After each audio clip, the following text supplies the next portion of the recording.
World Pro Racing, where sim racing becomes real. This is bad. Wait, let's just do it ourselves.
It is not fear that grips him, only restlessness, a heightened sense of things. The smell of engine and sweat, the engine rattling his blood, the crowd roaring. The race is about to start. He breathes deeply to focus. In this league, he finally found what he was looking for. A true passion.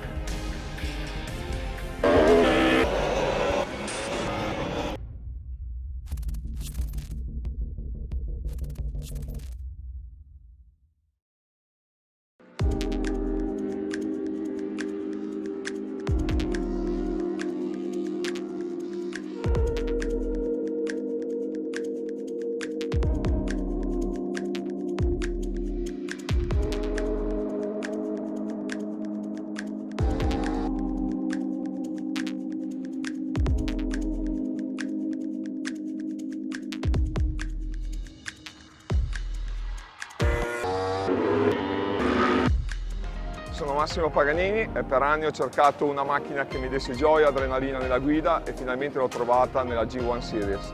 Se anche tu vuoi provare una macchina che ti dia gioia e adrenalina, G1 Series 2020.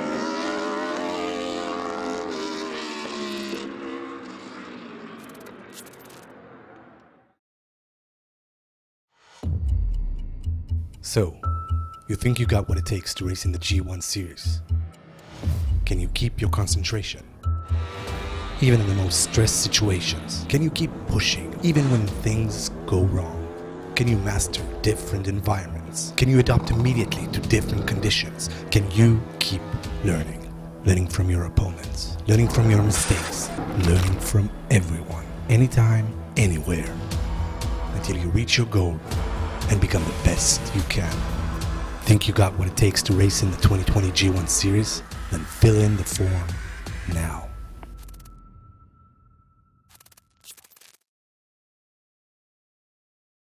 Want to quit your day job? Become a pro streamer. Want to become a pro streamer? Get your panels, overlays, banners, emotes, and more at the Fiverr Twitch store.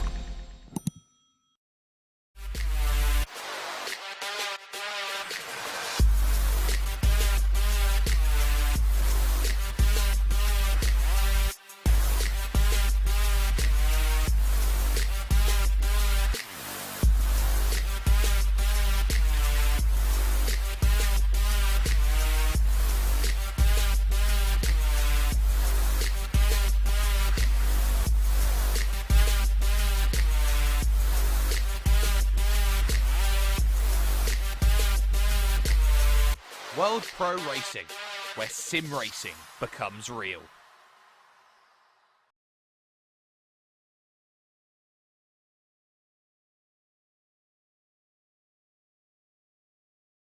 About 1 week ago, at around this very time, everyone was saying their hellos, how you doings, everything's all nice and dandy, and we're here to have a good time and a good championship. Move that 1 week later, though, and we moved to a track which is a lot more open, a lot more expansive, a lot more able to see overtaking and very fast and furious action. This suddenly doesn't become a, hello, how are you doing? This becomes, okay, time to get into the meat and gravy of everything of this championship. It is a fantastic championship for those who are joining us for the very first time on World Pro Racing and all the affiliates alongside with that on YouTube, on Facebook Live and on Twitch, as well as being streamed on the ESR 24/7 Esports Network at a later time, as well as ESPN. You are watching the Griiip G1 Virtual Series 2020, presented by Fiverr, hashtag making it work in association with GT Omega Racing and Thrustmaster, created mod-wise by ASR Formula. This is Silverstone. It needs no introduction. It has been on calendars for pretty much as long as time itself has gone along for racing and for sim racing, as drivers come out for official practice here in your amateur category division. 2 divisions of category here today, 2 races and a big crash in pit lane already, as one driver has completely run into the back of another, and I didn't quite catch who that was, but we are here with 10 minutes of practice before we get ourselves over to qualifying action. And of course, this amateur category championship fighting for very, very important matters, and those are the prizes which are presented by Thrustmaster and as well GT Omega Racing. But the opening round of the championship 1 week ago at Adria International Raceway set the tone for how strong of a battle all of these drivers are going to be looking for here today, and it was Philip Kraus who managed to put himself on a walk-away drive to get himself the race victory overall by a comfortable margin over Tom Sadlerley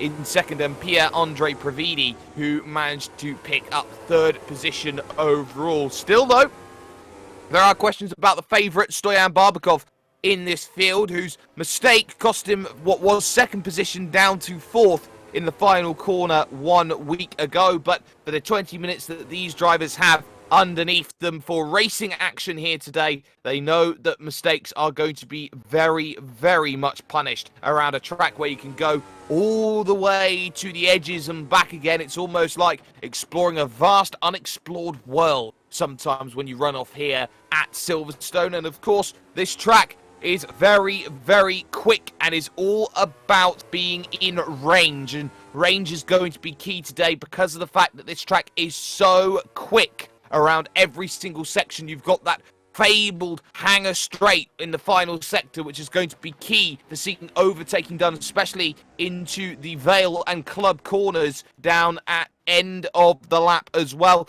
Then you've got, of course, that opening sector, which becomes so very, very vital to Silverstone's legacy over the last 10 years or so. You've got the likes of this very, very ferocious turn 1 into 2, dives into turn 3, could be a common occurrence here into the run through Village and over towards the likes of the Wellington Straight, which makes the big, big overtaking opportunity at Brooklands and at Luffield Corner, which is something just to keep in mind. But it's all about positioning. Early stages of the championship, round 2 of 6, 6 consecutive weeks run back to back to back to back to back to back as they go on through, and there is no real time for the hype train to slow down and stop. They know very quickly after racing here they are going to be flying off, jetting off over to Italy once more for the third round of the championship, that one being at Imola. That follows Zandvoort with the Circuit d'Azur, and then finishing off at the Nürburgring for what is a very, very interesting battle that we are going to be having today. For those, though, who are keeping an eagle eye on proceedings here today, keep an eye out for certain drivers who are going to be out there and racing. They're going to be having live camera feeds in terms of what they are capable of doing, giving you a driver's eye portal into racing and how exactly they are looking and concentrating throughout the racing proceedings that are going to be going on today through both races out here on track. But track temp, ambient temp, both 29 degrees, both going to be pretty hot in terms of conditions, and these drivers have been looking a little bit squirrely through certain corners out on track, looking to try and pilot the Griiip G1 vehicles, which have been absolutely twitchy through pretty much every which way. Drivers have been looking. Tom Sadlerly, currently the quickest man out on track after the practice times at this moment, as drivers getting their first laps in a 1:49.6 then. The benchmark set at this moment in time. Sam Carpenter just moving up to second position in the practice times, but these drivers know that these are pretty much go-karts at the next level. They are very, very twitchy, very fidgety, and it's so easy on braking to lose the rear end in these vehicles. You very much have to drive these cars like a cart, try and get them around the track as quickly as possible. And for some drivers that does work, for other drivers that very much does not around this place, as the likes of Saverly, for example, heads himself past the old start-finish pits, the endurance start-finish pits, some will say, as he heads to Copse Corner, which used to be a very ferocious turn number 1 before the changes to the track meant that the pit lane moved all the way to the other end of the circuit, thus changing the legacy of this track for a very, very long time. But Silverstone always puts on a spectacle. It is a track which promotes this style of racing. It's one of the few tracks which you can say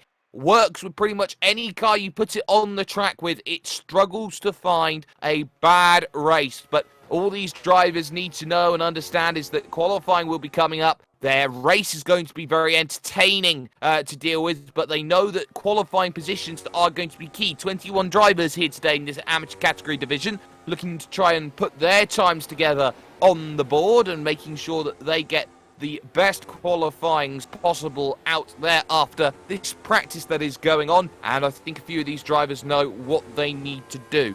Out there on track, though, who is needing to find some times, who is having a good practice time at the moment, Sheldon Scott Muscat, currently third position overall on a 1:50.7. A lot of drivers, I think, just keeping their hands close to their chest, so to speak, and keeping their cards hidden with the fact that they aren't going as quick as possible, as Pierre-Andre Pravidi moves up into third position, as likes of Philip Kraus up to fifth, Luka Furlic up into 7th position. Sheldon Scott Muscat, a driver who needs a result after the opening round of racing, after getting caught out on the opening lap in the middle of the pack just a week ago. It's very much a case of starting on the back foot, and championship points do become vital. It's 35 points here in this series for a race win, 30 points for second, and it's 5 points down all the way to 6th place, where you get 10 points for that 6th place finish. But from there, it's only 1 point drops after that. So Liam Rance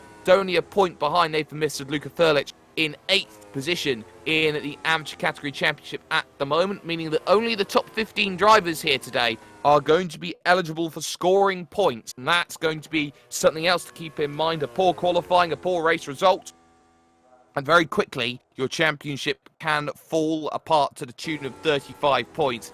And if 35 points are getting taken out of your bank balance, so to speak, that is never going to be a good sign for a driver who is fighting up at the very, very pointy end of these sorts of championships. So we'll see how this goes. The form, you could some say argue, hasn't yet been set, with only 2 of 6 rounds going to be completed after the end of proceedings here today, but it's going to be all about who can put themselves in the position now to start really moving on forward, really cementing themselves as the yardstick to try and beat before they head over to Imola in 1 week's time. So Savali Carpenter, and in fact Pravidi actually jumps over Sam Carpenter onto a 1:49.9, so started to test the limits of this circuit, and on the brakes into turn number 3. Once again, a lot of locking up though in these vehicles, and it was quite interesting to hear Jerne Simonchic's comments. We will see him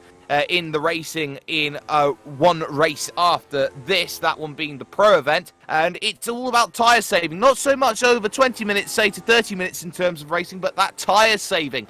Keep in mind that it's going to be very, very entertaining to see who is going to push their tyres maybe a little bit harder than someone else over the course of this race, and maybe right at the end, the last lap, maybe the last 2 laps, they could fall foul of having tyres that do not work for them around this place. This is a track which has many mid to high speed corners. It now really does work hard on these sorts of tyres. Not so many big braking zones like hairpins where you're going to lock up everything all of the time, because most of the hairpins around this track are very open profile corners. They are going to be corners which very much you can run too wide, and you're not really hitting the tight corners, say like a Hockenheim hairpin. You're not really seeing corners, for example, like the former Lowe's hairpin. Corners like Brooklands, Luffield, maybe even down, say, at the Vale corner. Those are corners where you're going down to 2nd gear, and you're not necessarily going to be finding yourself in a place where the tyres are going to get that much work. As Philip Kraus has a spin coming through Beckett's corner, heading towards Chapel, and he will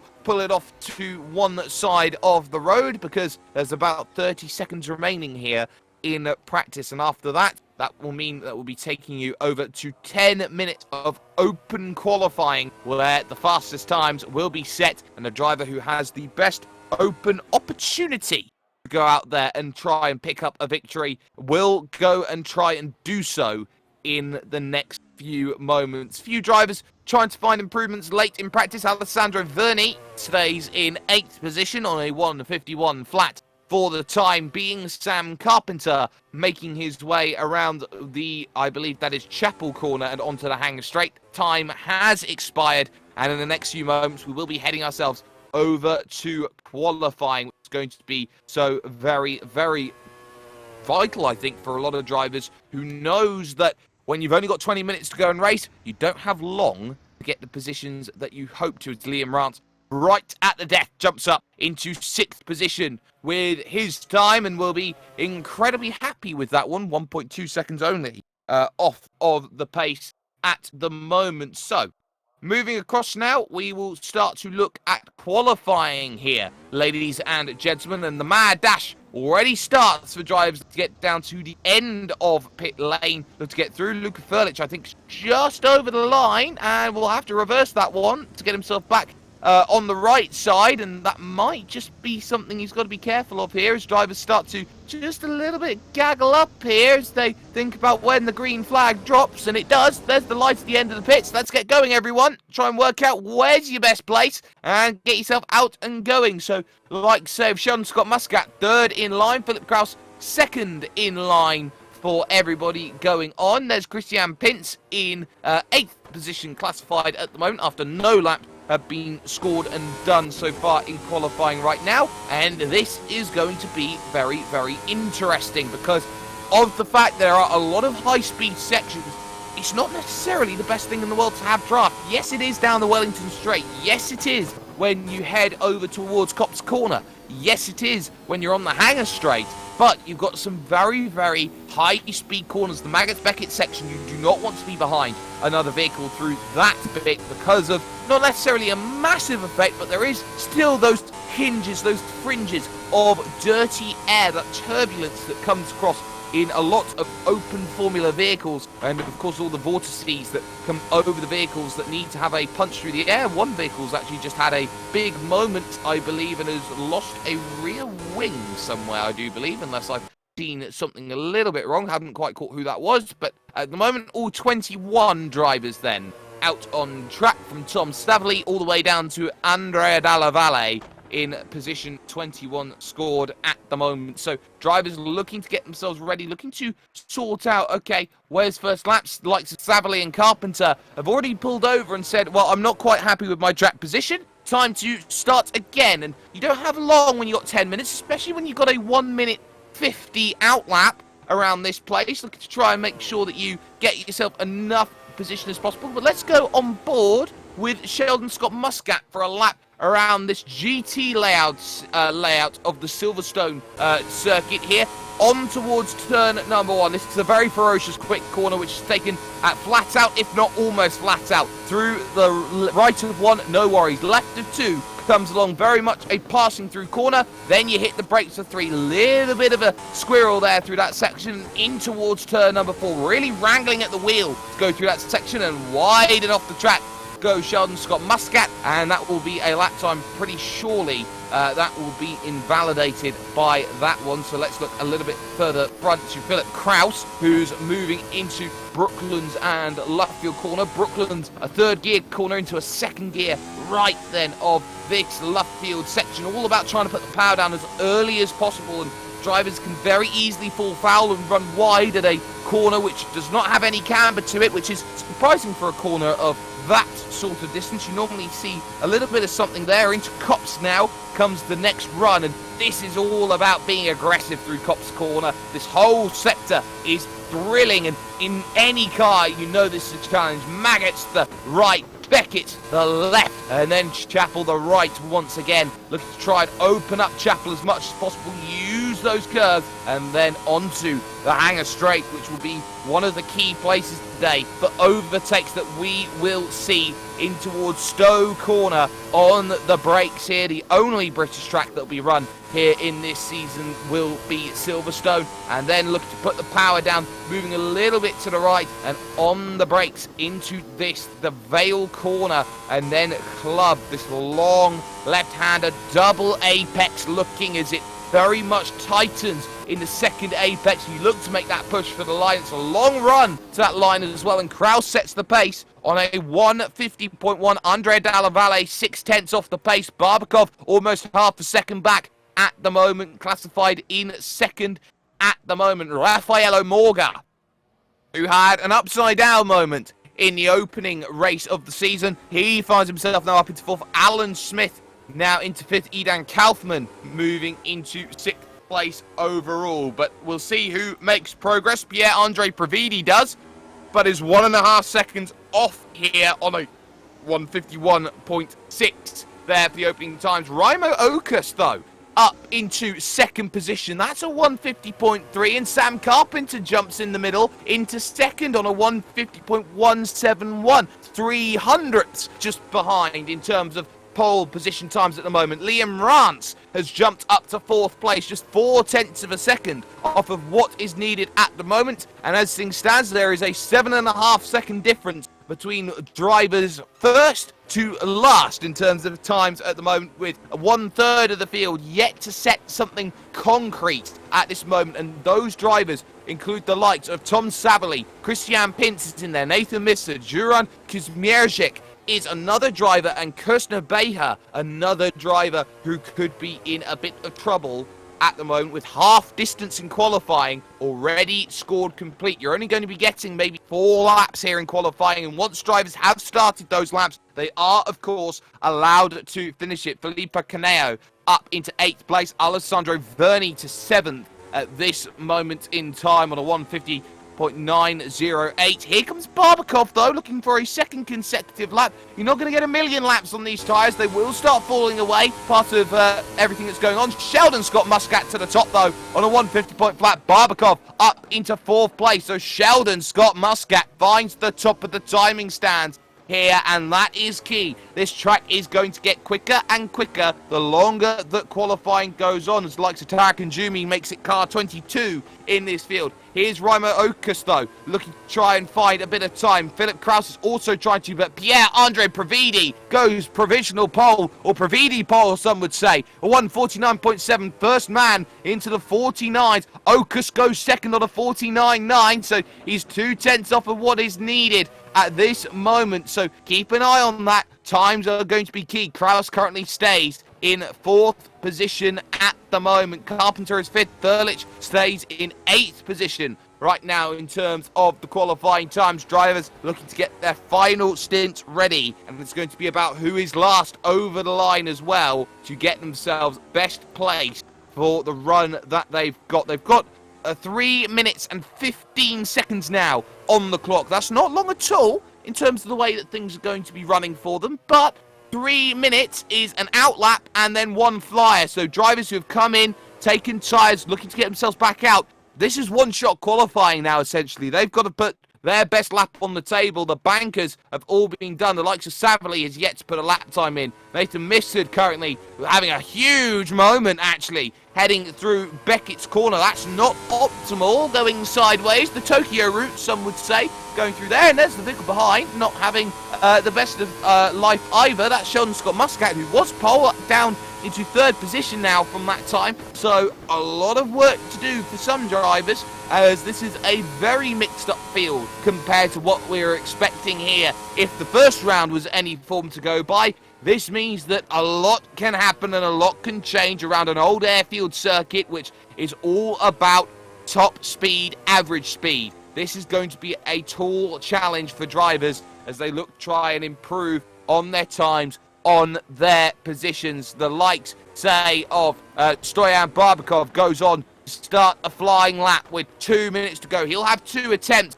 from where he is. Someone like Andrea Dalla Valle, for example, behind in 7th, will have only 1 attempt to get the lap that is required. So drivers searching for track position, a little bit of space to get those laps in, to get them working, and we'll see who will come over the line in the best possible position out on track. 2 drivers are in the pits right now. That's Kuzmierczyk and Kaufman. They will not improve on theirs, and Furlich diving down onto the lane will not improve either on positions there. Furlich will go no higher than 8 here in qualifying. So drivers out on lap. Okus, Muscat now. Kraus out there looking for a lap very soon. You've got Previdi right now in a little bit of space here with a 49.7 and a bit of draft in front is going to be crucial in terms of those times. So we'll see who can find the improvements that are needed. We'll see who can put themselves right up at the pointy end.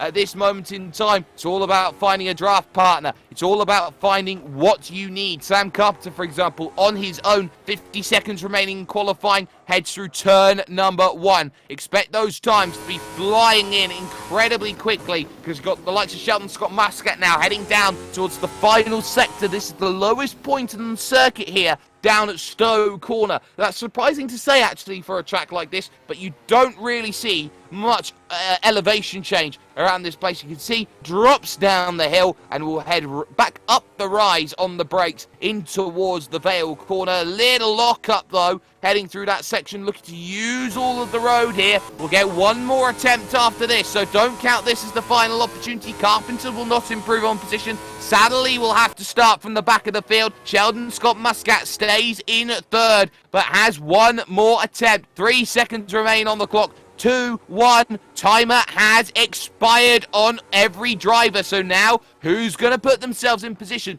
Okus making a run. Pravidi now making a charge over towards the line. So we'll see what Pravidi can do here out on the track. Making a way through the final corner. Needs to improve. Give a bit more of a buffer. Currently the gap nearly 0.2 of a second. Long drag to the line. And across the line is no change for Pravidi. So that's going to be crucial. Drivers looking to improve. Here's Raimo Okus in second place. Over the line goes Okus. And there is no improvement from Raimo Okus. There is from Christian Pintz, though, up into 6th place. That was a crucial lap. Big wiggle from Kraus. Heckett's corner. That's going to compromise the lap ever so slightly. Got Muscat out there on track. Barbakov looking for a lap time. Kaneo looking to make a push over to the line at the moment, trying to improve on 12th position right now is Filippo Caneo through the final corner, over the start-finish line, and that is no shades of improvement. 1.2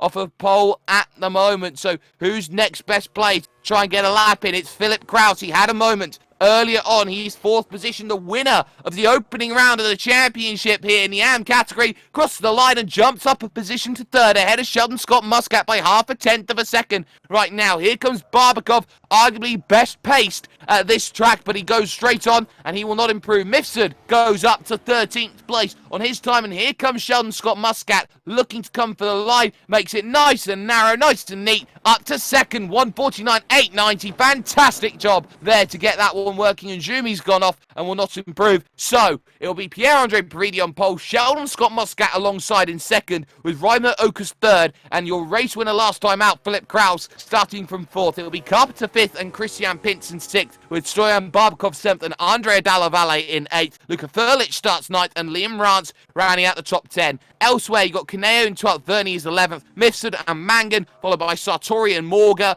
Alan Smith, Kirsten Abeja, Kuzmeric, Kaufman, sadly starting from 21st, and Tarek and Jumi 22nd. We're going to pay a couple of bills, though, here when it comes to World Pro Racing, and we'll be back with more after this.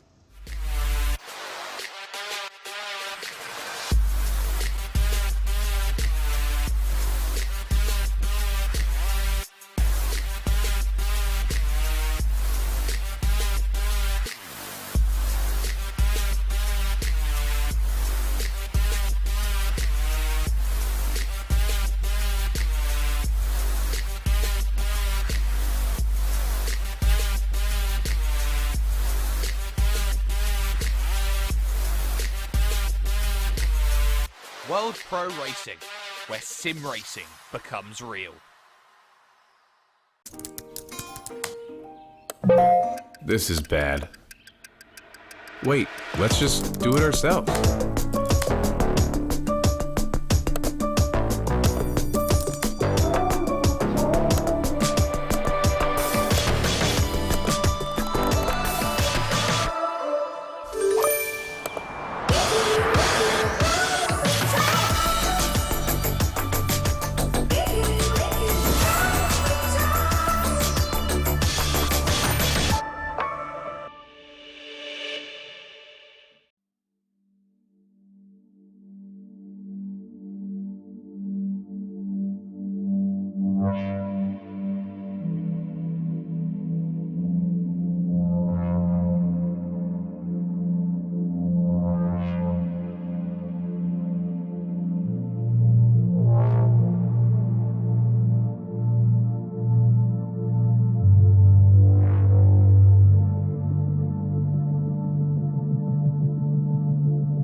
It is not fear that grips him, only restlessness, a heightened sense of things.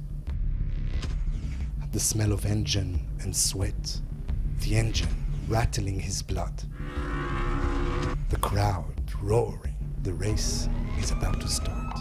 He breathes deeply to focus.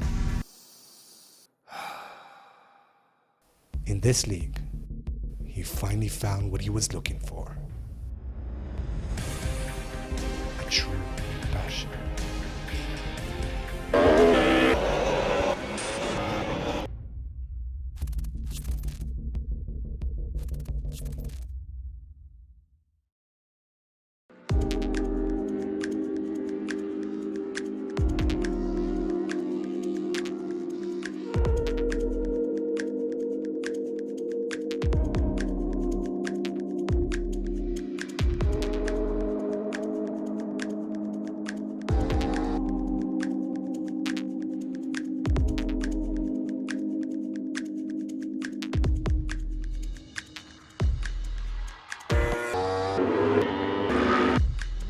Sono Massimo Paganini e per anni ho cercato una macchina che mi desse gioia, adrenalina nella guida e finalmente l'ho trovata nella G1 Series.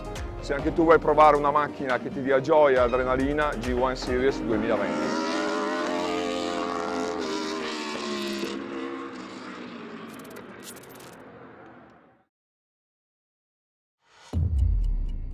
So, you think you got what it takes to race in the G1 Series? Can you keep your concentration? Even in the most stressed situations, can you keep pushing even when things go wrong? Can you master different environments? Can you adapt immediately to different conditions? Can you keep learning? Learning from your opponents, learning from your mistakes, learning from everyone, anytime, anywhere, until you reach your goal and become the best you can. Think you got what it takes to race in the 2020 G1 Series? Then fill in the form now.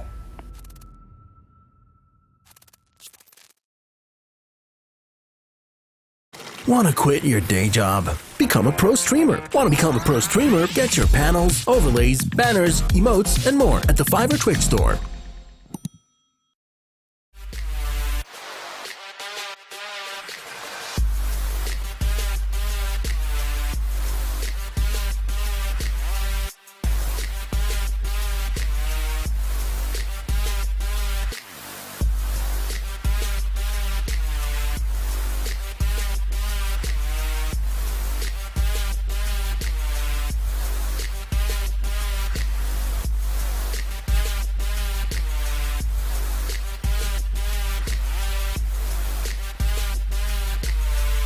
World Pro Racing, where sim racing becomes real.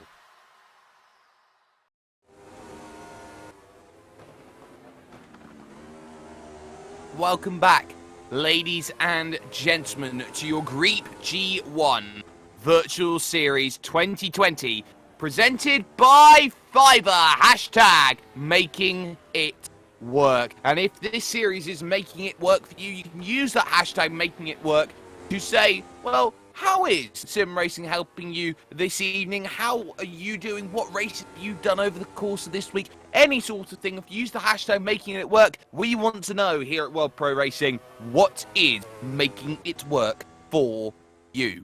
But more importantly than that, we're just a couple of minutes away from the gridding up procedure and the start of the first of two races here tonight here at this wonderful Silverstone circuit. And of course, these drivers know better than anybody else. They will be the first to deal with conditions today, and they will be the benchmarks for what those in the pro category division are going to be dealing with out on circuit. For Sheldon Scott Muscat, who is fast in this warm-up session, it is all about the final stages of preparation, making sure that everything in the setup, which are open, in terms of how the setups are going to be run, making sure that those final tweaks and changes may just work. Maybe working out, okay, where's my breaking point for this corner? Can I push that marker a little bit further, a 1 meter or 2 meters potentially? Do I need to change up something drastically for example, like a Tom Sadlerley would probably need to after a qualifying to forget for the man who finished second last time out at Adria. So this is going to be a tall order for some drivers, and it's going to be a nice walk for others, some would say. But the one guarantee is that there are no guarantees at Silverstone. Even the best succumb to this place, and it can get very difficult very, very quickly if drivers are just in the wrong place at the wrong time. So we'll see how this all works out over the course of 20 minutes worth of racing action, and that will come up for you in just a couple of seconds time, because warm-up is completed, and now we're going to take ourselves over to the starting grid, and hopefully with a one formation lap coming along as well. So this is going to be very, very entertaining and interesting for the way that this is all going to go about. Remember, ladies and gentlemen, if you haven't already, like, share, and subscribe in all platforms that you're watching this. If it's Twitch, if it's going to be on YouTube, if it's on Facebook Live, make sure that you make sure that you get anybody you can, everybody you can, anyone you think would be interested to go and have a good look at exactly what is going to be going on here today. So Pierre-Andre Previdi is on pole position, Sheldon Muscat alongside with Raimo Okus and also Philip Kraus, third and fourth. Sam Carpenter there in fifth position with Christian Pint in sixth, and then it's Stoyan Barbakov and Andre Dalla on row 4. Following that is Luca Furlich and Liam Rance with Alessandro Verni and Felipe Caneo, the first 6 rows of your grid, ladies and gentlemen. So that's going to be quite interesting to see as these drivers all have a slow processional move away. So a formation lap in full they've got going on. Row 7 will be Nathan Mifsud and Liam Mangan with Alberto Sartori in 15th place and Raffaello Morga there in 16th. Alan Smith starts 17th. Kirsten Abeja is on the outside looking in. He'll have to start this one from pit lane in 18th overall. He did not get onto the grid fast enough. Juran Kuzmierzik starts the 19th, but will be promoted up to 18th with Idan Kaufman, 20th, now 19th. Tom Savali will start from 20th now instead of 21st. Tarek Njumi there in the McLaren-inspired Griiip G1, it seems, by the looks of it, and a very vintage one at that. Starts at the back of the field in 22nd, which will turn 21st position out there on track today. Well, drivers will now be looking to try and warm their tyres up, making sure they're keeping the heat cycles moving forward, making sure that the brakes stay up temperature as well, so that they don't lock up the tyres so much when they go through many of the various tough corners out here on this Silverstone track. A Silverstone track which has a lot of history and a lot of legacy. It's part of the Formula 1 calendar since 1950, expected to hold 2 rounds of the World Championship when it does eventually resume after complications this year due to the COVID-19 pandemic. But on top of that, this track has had every which way to look at for so much great action. You've got corner upon corner upon corner of great sim racing that can happen around this place, and almost every corner at some stage can be held at 2 wide, especially in vehicles maybe in the lower power region like these ones are. This is going to be a very important battleground today, and it's going to take the driver with the best racecraft to win this one, not necessarily the driver with the best pace. This is a racecraft circuit in these sorts of vehicles. You're maybe not going to see as many drivers have that ability to pull away as they would do at other circuits which have a lot better abilities to break away through certain styles of corners. This is not a track that has those. This is a track which is conducive to overtakes, and this is going to be maybe one of the better tracks in the calendar to fight a way back through the field for drivers who did not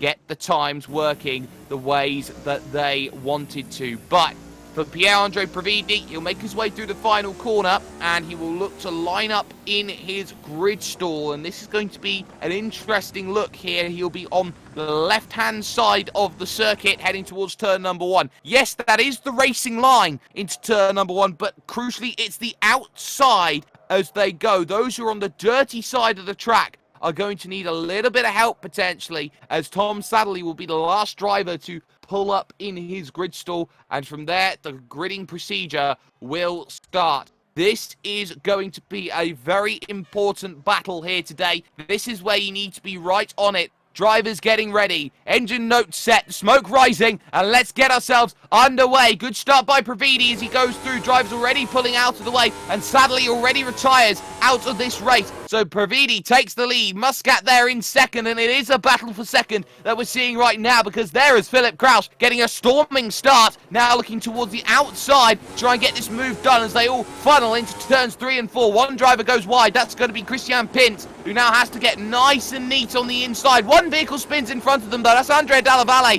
who's going to go backwards down the field, loses a handful of positions as they get themselves onto the Wellington for the very first time over the 20 minutes and roughly about 12 laps. Here's some battling, though, as Barbakov looking for the inside contact there with Sheldon Scott Muscat. They both survived, they both slid, they both got it all together. Furlich holding a massive train up behind him there, as there's Verney and Pintz and Rance, and now Caneo trying to get in and round. Caneo's going to go up and over. There, I believe that is going to be Christian Pintz, who finds himself upside down and pretty much done on the roll bar. Gets himself rolled over, keeps going, but all of a sudden Pravidi has dropped 2 positions out of the race lead, and that was coming through the former turn number 1 there of Copse Corner. So they were almost going to battle for the race lead here, Pravidi and Kraus. Kraus got himself over to the inside, contact on entry. Pravidi has to run wide, take to the nice little escape that's there, and ultimately drops the race lead, but stays there well. Carpenter now in second, and Pravidi now all the way down into 5th place. I wonder if he's got suspension damage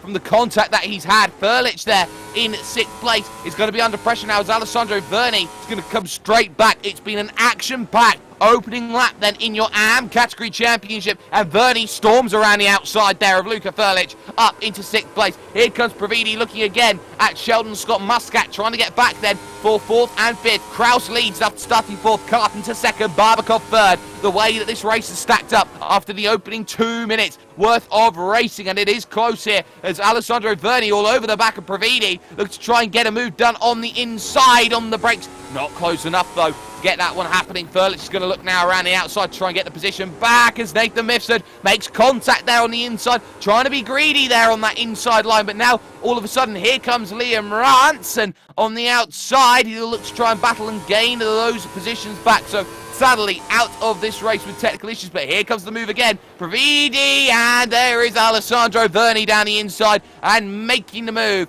up inside the top 5. Exactly what was needed from the doctor. It was ordered. Barbakov currently under pressure in 3rd from Sheldon Scott Muscat, already 3.5 seconds off of Philip Kraus at the front. Kraus, it's got 9/10 over Sam Carpenter, who will be desperately trying to stay even here, stay within that 1 second margin, and there's going to be a very busy opening few laps then for the race stewards, which are of course going to be Adrian Fagaio, your chief race director, and of course your chief race steward, that being George Muscat. But on top of that, you've got battling going on up and down the field. Justin Mifsud on the cameras for this one right now, but you can see just how everybody is snaking down this long hanger straight out on track. Liam Rance will get a 10-second stop and go penalty. He's the driver in 8th position right now, soon to be 9th if Nathan Mifsud is going to have anything to do about that, but will not. So he will have a 10-second stop and hold penalty, and that is going to stop and go penalty. That's not going to be ideal for Liam Rance, so he'll have to come in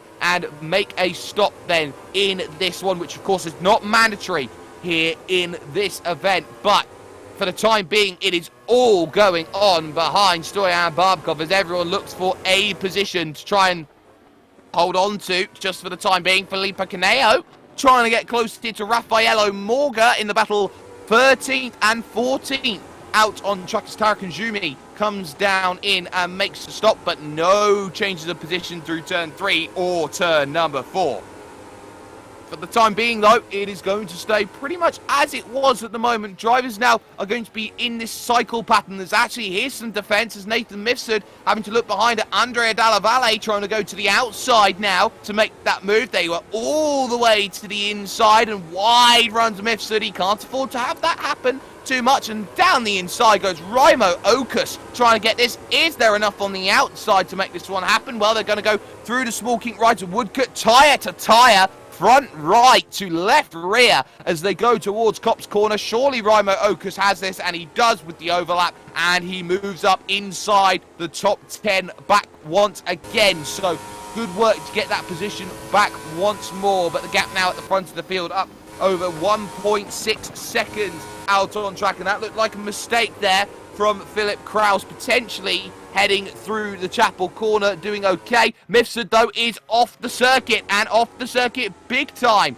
in the early goings then. So he's had himself this big moment heading through Maggots and Beckett's. Through Maggots he was okay, but then he gets to Beckett's and the car snaps. So the rear just steps away, no tyre barriers, but all of the gravel in the world. And that was where the big hurt happened, as in comes Liam Rance looking for the line and coming down for the 10-second penalty that he has been assigned. So this is going to really hurt Liam Rance's run. Everybody approach a position and gain a bit. Here comes the battle for the podium, though. Sheldon Scott Muscat trying to find a way through on Stoyan Barbakov. On the brakes they go, into the right of turn number 3. And again, not doing Vernie there waiting. Pravidi there in the mix as well, trying to get any nose. But now you're in this position known as the slipstream train. Every driver in front of you has the draft up to that being Stoyan Barbakov, who has no help at this moment in time as they hit the brakes and go into the next left-hander. Very late apex from Barbakov. There was a half look there from Sheldon Scott Muscat, trying to find a way through. Barbakov taking alternative lines, trying to cover off the position. Knows that second place of Sam Carpenter is a little bit too far out of reach. Worth noting that at the moment, but there's always time to get this one all going back. So just keep this one in mind, as these drivers are all looking to try and make that progress through the field, and that is going to be something just to keep in mind at this moment in time. If you want to look at Philip Kraus's laps, though, for example, he did 150.699 as his quickest lap of the race so far, and that is a lot different to Stoyan Barbakov, who's 51.9 is his best at the moment. So just keep that in mind as these drivers all look to start making their pushes here on through the field, looking to try and find every single position that's going to be vital. Here's some snaking, though, down the straight. Rafael Omorga on the back of Filippo Caneo. This one for 11th position. You got Mifsud behind, trying to find a move through as well on Juran Kuzmeric. And Kuzmeric there on the inside. That's around the outside of Stowe Corner. The move is complete by Nathan Mifsud, so he's got that one done fantastically as he got himself away through. Pravidi now looking backwards here, as this is Luka Furlich all over the back, trying to find a way through up into 6th position here, down at turn 3 on the brakes. Nope, not quite finding it. Is there going to be a move here for 4th? Not quite yet. Raimo Okus comfortably through on Andrea Dalla Valle. We've seen that, and already on the back here of Luka Furlich. So Raimo Okus right now here is flying 51.1 his last lap, but here's some side-by-side just behind, because here comes Alessandro Verni to the inside, position made. Very, very easy. 20-second stop-and-go penalty for Ivan Kaufman, who is right down the field at the moment in 20th position overall after his incident or his rejoin with Alan Smith. So he's going to be right back down the field at this moment in time. But it's Kraus from Carpenter, from Barbakov, then it's Verni and Muscat currently in 5th position. It's close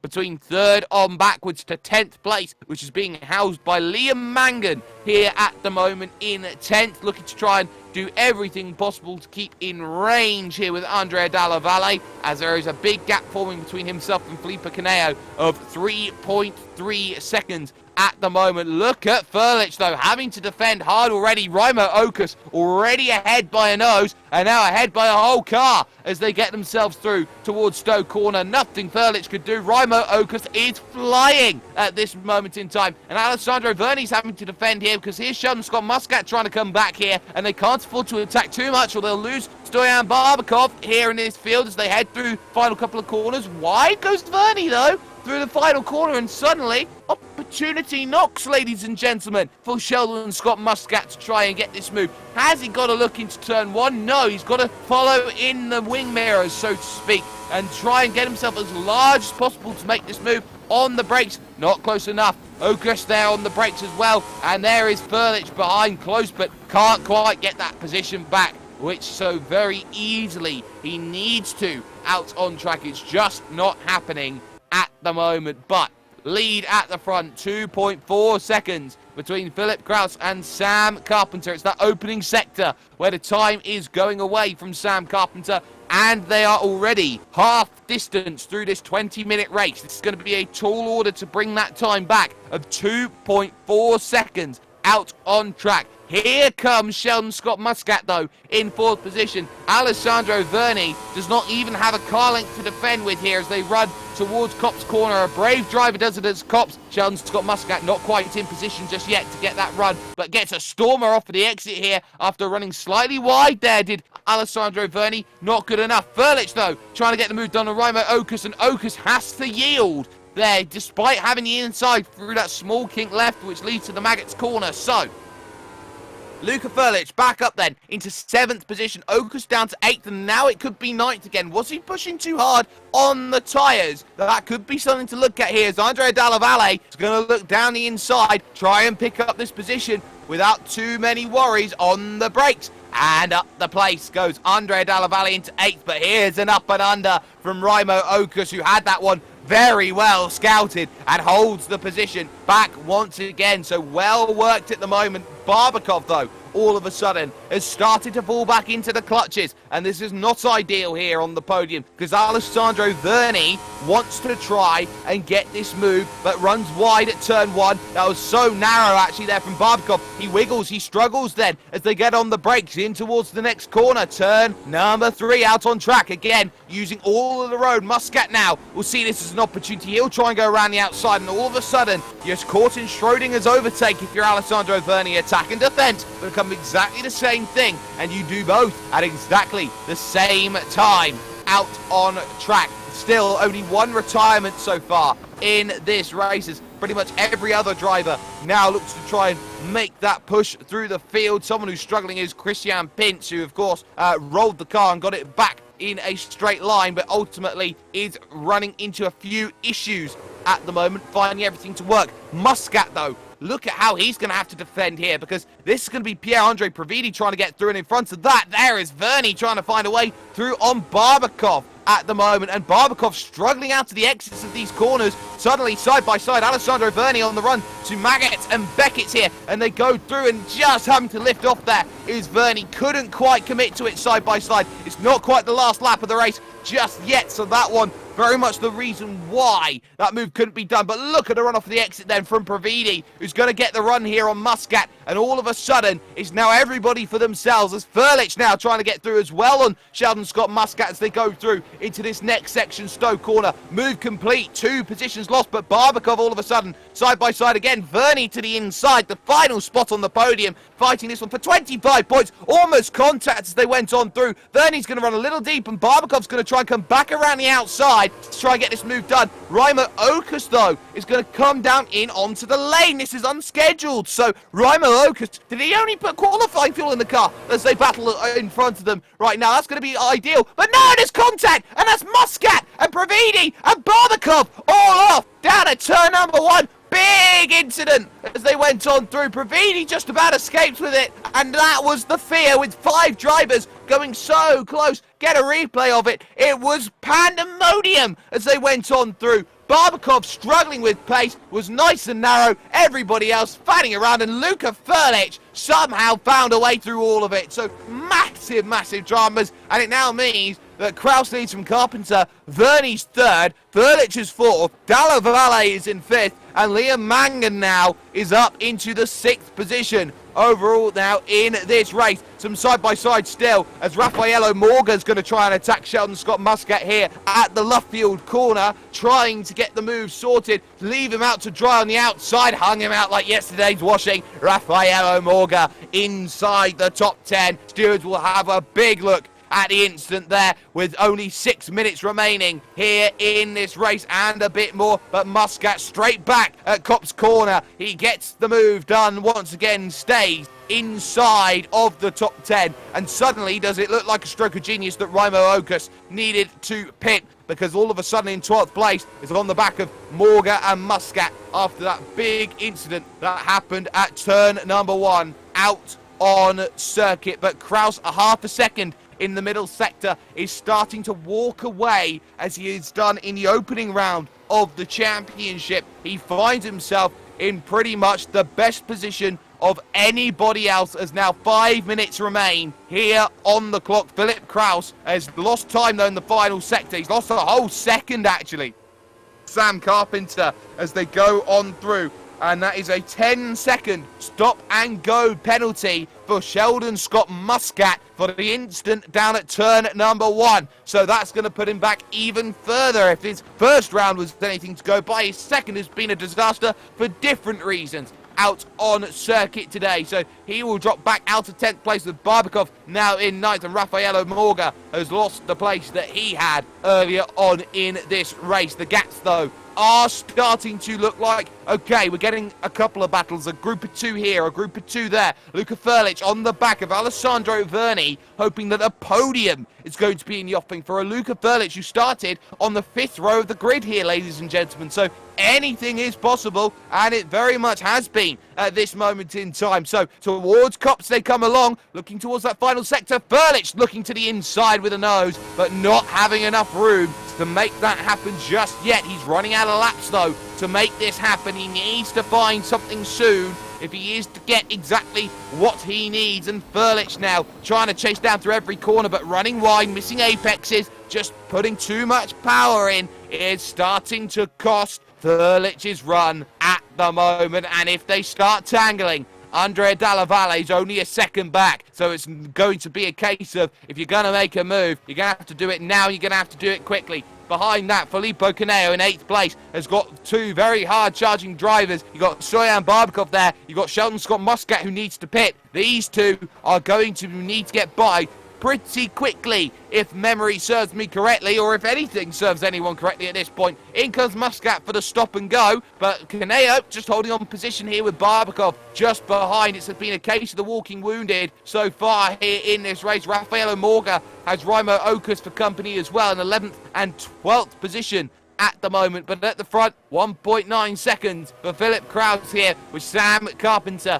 in second. The battle for third still raging on at the moment with Luca Furlich trying to get into position right now. Nathan Mifsud also having to dive down onto the lane with damage. It would probably be the case for him as he dives down and makes that stop. And we're getting more confirmation coming in from the stewards in just a moment's time as Verni through the left-hander of Brooklyn's corner, doing all right at the moment. And that is a drive-through penalty for Nathan Mifsud for the instant on Kuzmierczyk that they have had, that we have seen off of camera here, ladies and gentlemen. So that's going to be the key for them. Look how defensive Verni's going though. Here he's gone all the way to the former pit wall in towards the former turn number 1, and again runs wide. They're heading through Cops, and all of a sudden Furlich has just got to stay calm if he wants this move to be done. They are pulling away from Andrea Dalla Valle. They don't have to worry about that. Verni's got around all on his own. Verni drops 2 positions, and this could be a third. He's got no pace. There goes Mangan through, and surely Pravidi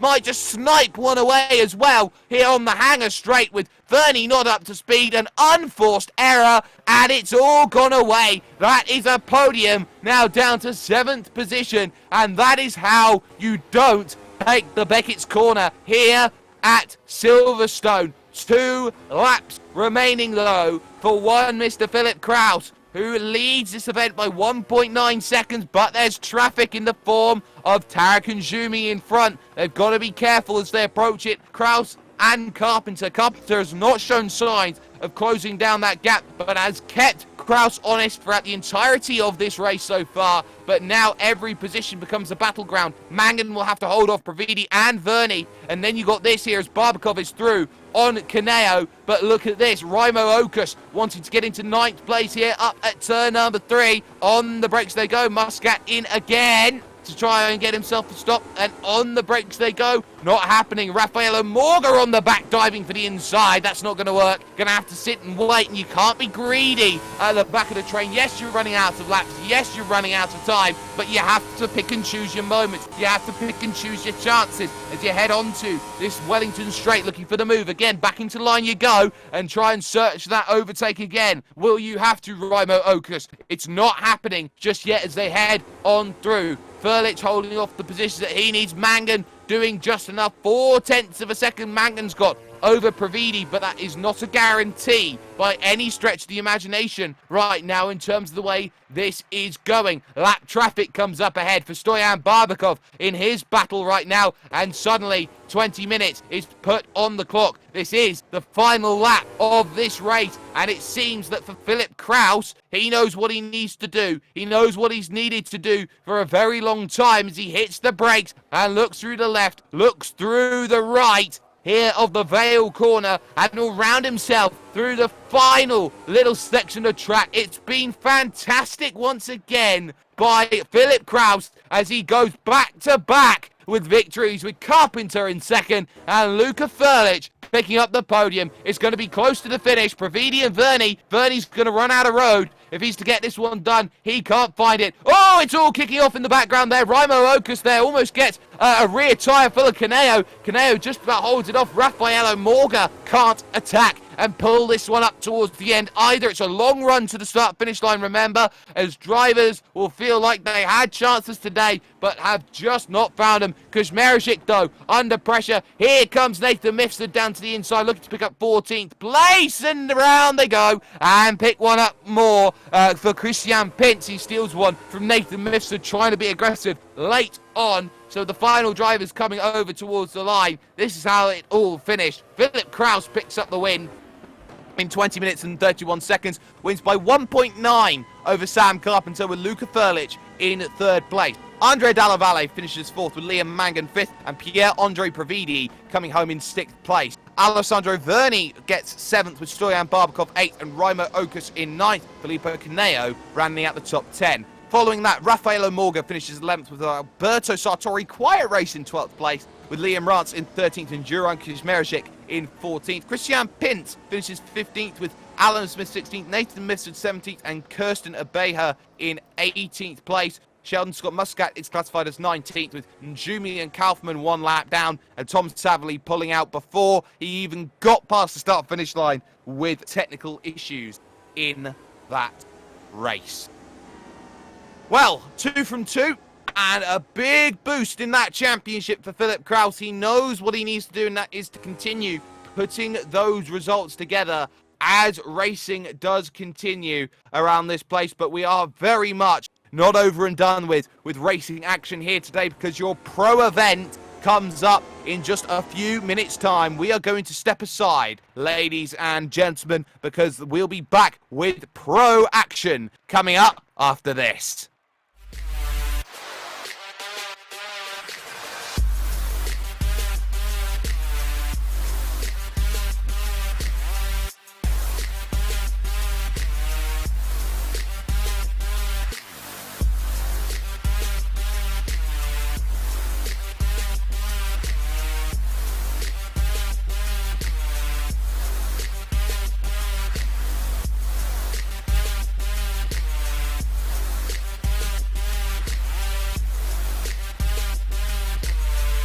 World Pro Racing, where sim racing becomes real. This is bad. Wait, let's just do it ourselves.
is not fear that grips him, only restlessness, a heightened sense of things. The smell of engine and sweat, the engine rattling his blood, the crowd roaring. The race is about to start. He breathes deeply to focus. In this league, he finally found what he was looking for. A true passion.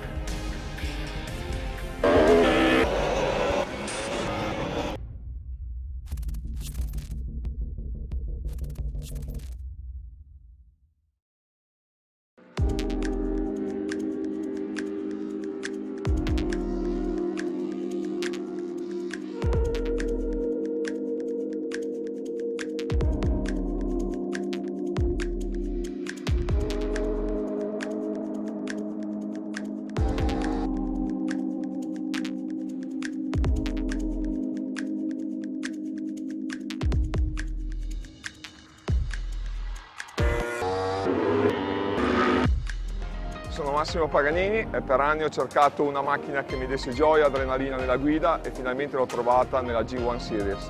Se anche tu vuoi provare una macchina che ti dia gioia e adrenalina, G1 Series 2020.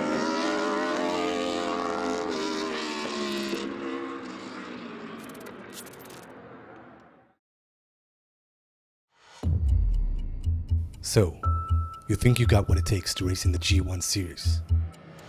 Can you keep your concentration? Even in the most stressed situations, can you keep pushing even when things go wrong? Can you master different environments? Can you adapt immediately to different conditions? Can you keep learning? Learning from your opponents, learning from your mistakes, learning from everyone, anytime, anywhere, until you reach your goal and become the best you can. Think you got what it takes to race in the 2020 G1 Series? Then fill in the form now.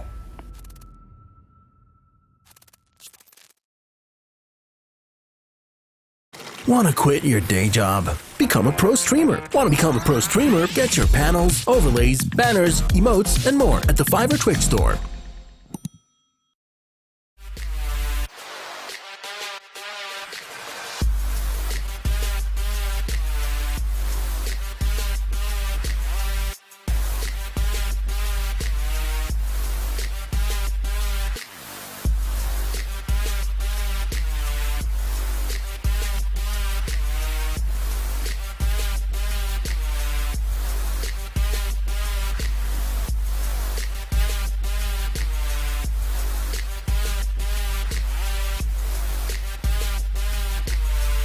World Pro Racing, where sim racing becomes real.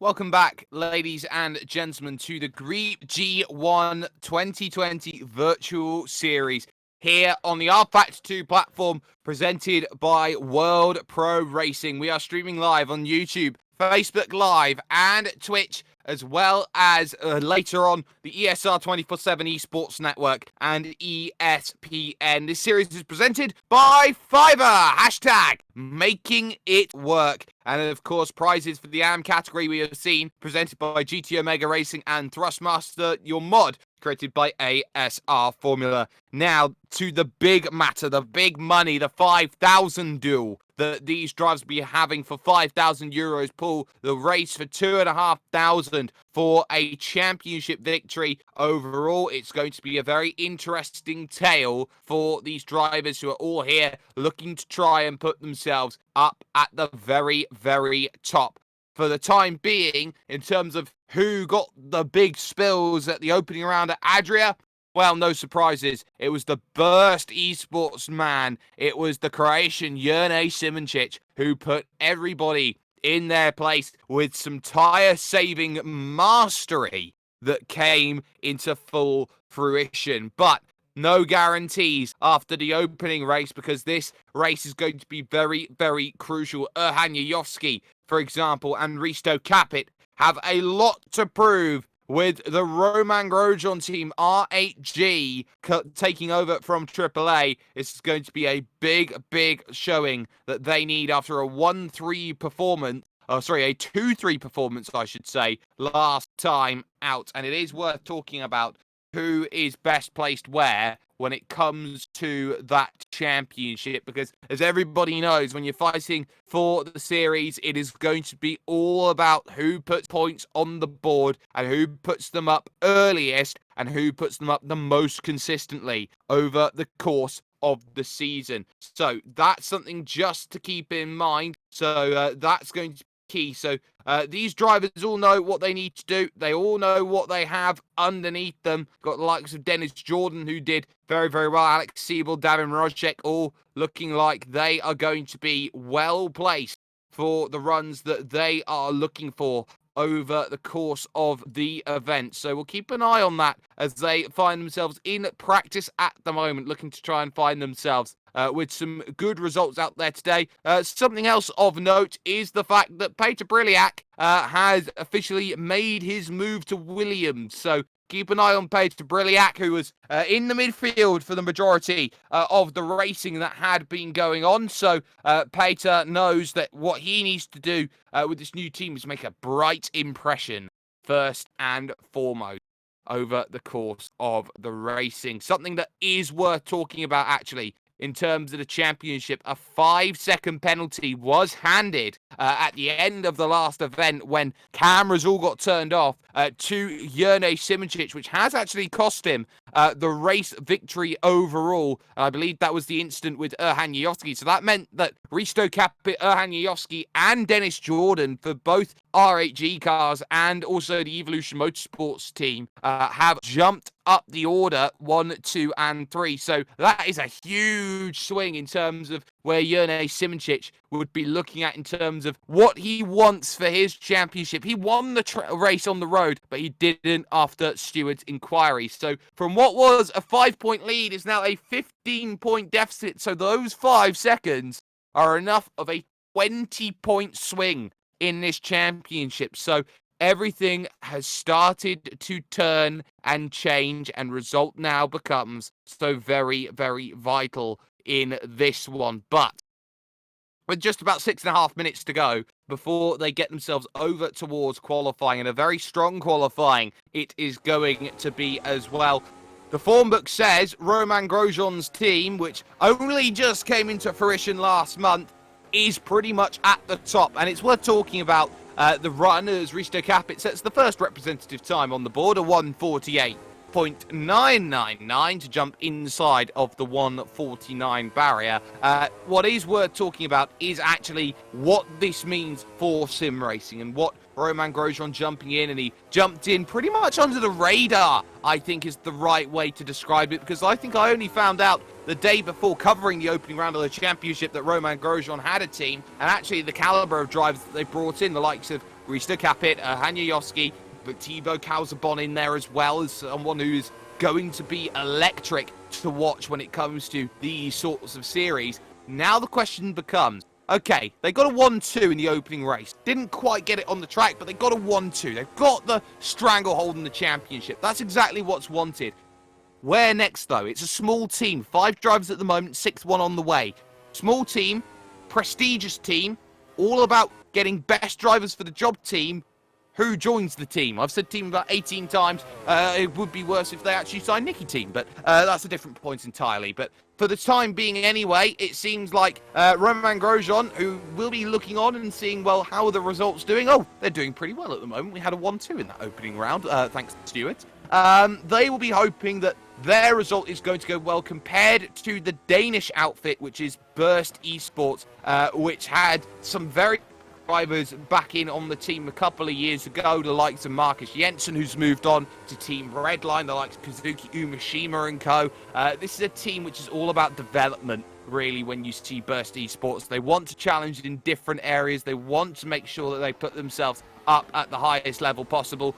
But it's here in R-Factor 2 where they are starting to shine. Like Jurnej Simoncic joins the team, Davin Rojek, another driver. Just keep an eye out on who can, on his day, find himself up there at the top and fighting for race wins and open wheels. We have seen it before, and we will see it again and again.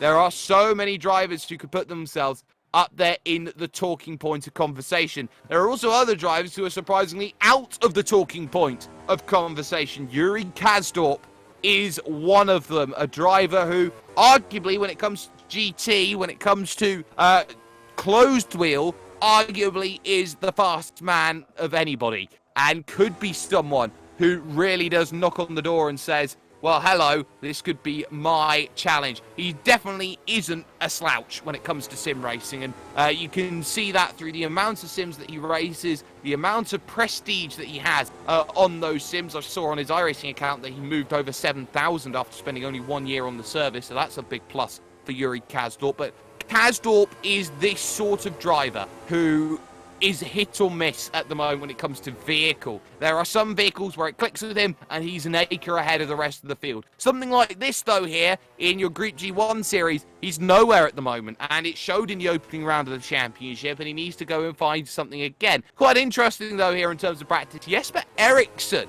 up into second position overall, and Jesper Eriksson, someone who didn't have the best run in the world, 13th in that opening round, only picks up 3 solitary points over the course of his running, so he'll be looking at this going second in practice. That looks pretty nice. I'll hope that this continues in terms of the results and hoping to get things going, but there are going to be so many drivers who are going to be looking to try and move up the order. Alexander Dornaden, for example, someone who is surprisingly a little bit off the pace, but 1:48.9 there in practice, that's good enough to move to 5th place overall in terms of the timing stands at the moment. But someone like him, who picked up 9th in the opening round, has 7 points, is just 1 point ahead of Peter Briliak, who's moved to the Williams Esports outfit. This is going to be a little bit of a challenge, I think some drivers are going to be looking at today. There are, of course, other drivers who are knocking on the door. Luis Felipe Capamagian, the Peruvian driver, did a very, very good job in the opening round, picking up a 7th place finish. Michi Hoyer did well for 8th position overall. He's currently 11th at the moment in burst colours for practice. He also has that very, very good partnership with the Sim Pit, of course, with Sean Cole. So we'll see how good Michi Hoyer runs here today. But you've also got the likes of Alex Siebel, who is someone who is just staying under the radar. Someone like, say, a Carlos Sainz, for example, who just quietly picks up the results time and time again. 15 points after a 5th place finish. It's certainly nothing to shake a stick at for Alex Siebel. It's going to be something to in mind as they focus here at Silverstone this week and they look towards Imola next. So now you start thinking about, okay, halfway in the championship next round, if you haven't got it right over the first 2 rounds, you need a worldie of a run to finish off the season. If this season isn't working right now, then you've got to find something. If it is working right now, it's going to be all about how much you push into the next race, how many points, how many positions you can gap, because in a race like this, in a championship like this, where you've only got 6 rounds, a 1-round advantage means a lot more than it would do, say, if you had a 25, a 30, a 38 round championship, for example, like NASCAR has. It's all about picking up 1 round's advantage. You want to finish off a championship as quickly as you possibly can. And say, for example, Formula 1 as a comparison, a lot of Formula 1 championships over the last few years have been won before the final round of the championship. So keep this in mind as I take a swill of drink. Practice is over at this moment in time, with Jurne Simoncic at the top of the timing stands on a 1:48.697 as the marker to beat at this moment in time. So this is going to be crucial to see how these drivers are all finding these results. But remember, we got the racing coming up, but qualifying is going to be next. A good split in terms of all of these drivers going on. And of course, there are a lot of drivers to come from the Griiip G1 series overall who will be looking to try and make that push. The likes of the Manuel Bianchi-Lilias, the Alessandro Altavanis, the Giacchino Viglionis, who will be looking to try and make that progress up through. Diego Ramos actually had some very good times. He was 8th position actually in that practice, as well as Kakamagno, who is not necessarily a favourite with the drivers, is she. She's currently a little ways off the pace compared to everybody else. I think I looked in practice and she was 3 seconds off compared to many rivals out there as they all sit and wait down at the end of pit lane, waiting for the clock to strike, and it has. So 10 minutes of qualifying, well, they're put up on the board. So now here comes the question, who puts themselves at the front? It's Luca D'Amelio, who will be looking to try and set the times first and try and get those results moving forward. The likes of say Jason Muscat, Paul Augustano will be looking for good times as well over the course of this. They all go through. The likes of Vlad Tokarev will be searching for times, as well as Erhan Yayovsky, who is going to be just a little bit later to the party, I think, compared to a lot of other drivers. So we'll see how this goes as they look to make that push through. The 29 drivers who will be looking to search for times that are all going to be working out for them. It's all about track position in the early stages. We'll see who will put themselves in best position for this race. But we've seen how aggressive a lot of drivers had been in the early stages of the AM category race. This pro race, we saw a lot of aggression as well, but there's going to be controlled aggression at the front of the field. It's all about patience. It's all about waiting. They've raced each other a million times before at the front, and in terms of the drivers who are up there at the top of this championship, they are the sort of top drivers that you would find in any top championship on R Factor 2. These are the cream of the crop, the best of the best that R Factor 2 has to offer, and time again we see all of these drivers race absolutely fantastically around this place. So we'll see who will put themselves in the best position to get the results that they want. The likes of Simoncic, Jordan, Capit, Dornaden, Yayovsky, all of whom will be looking to try and find the one result that they need to pull apart a big run here today at Silverstone. This is where you start making things count. So who is going to make it count as the first lap start? And let's go with Erhan Yayovsky then for a run around the track here. Turn 2 coming up, and it's all about being nice and neat then on the brakes in towards turn 3, using the track. Oh, you can see the backsliding out through turn 3, almost trying to will the car through the corners in through turn 4. Missed apex though. That's not going to be useful for the R8G car going through, and that's going to be an abandoned ship lap, I do believe. Yet hit the brakes, and one vehicle will go on by. So that is not what you want to start your laps. Making sure that the mistakes do not happen early, especially at a long track like Silverstone is. This is going to be a difficult challenge to get the laps together because you don't have very long. And if one lap goes wrong, suddenly you get 2, 3, 4. You end up in the Tom Sadlerly zone if you get it all wrong. Let's look, though, at the likes of, say, Jurne Simoncic making a push then through this fantastic woodcut corner towards Kops, turn number 1 former, out on track. It's about turn 11 now here on this service, but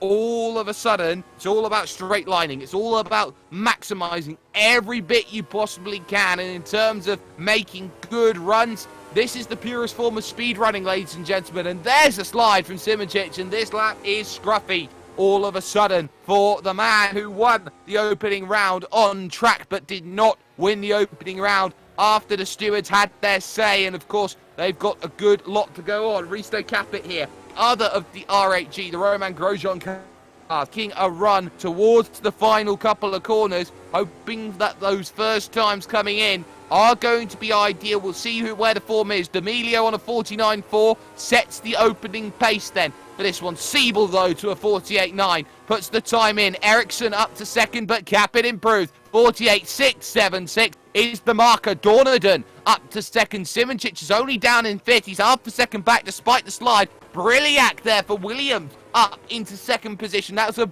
banker of a lap time there that was so desperately needed. So that's very interesting. Capit from Brilliac, from Dornaden, then it's Siebel, Ericsson and Simoncic, your top 6 at the moment. Borja Milan 9th position, Dennis Jordan in 8th, D'Amelio there in 7th position. Jason Muscat comes over the line and goes to 11th. Viglione is there in 10th. So Gio finds himself in 10th place at this moment in time. So drivers searching for what they need. Kirill Birakov is there in 15th. A few drivers haven't found the best lap times in the world. Yoyoski a 55.8. That, of course, was a sight-up for what he needed after not having the best run through 3 and 4. He is a driver who strives on perfection of himself, of others, of the way that he races, and he knows what he wants, and he wants to put himself at the top and winning this championship. He knows what he's capable of doing. He knows what he needs to do to make that a reality. But already half of the time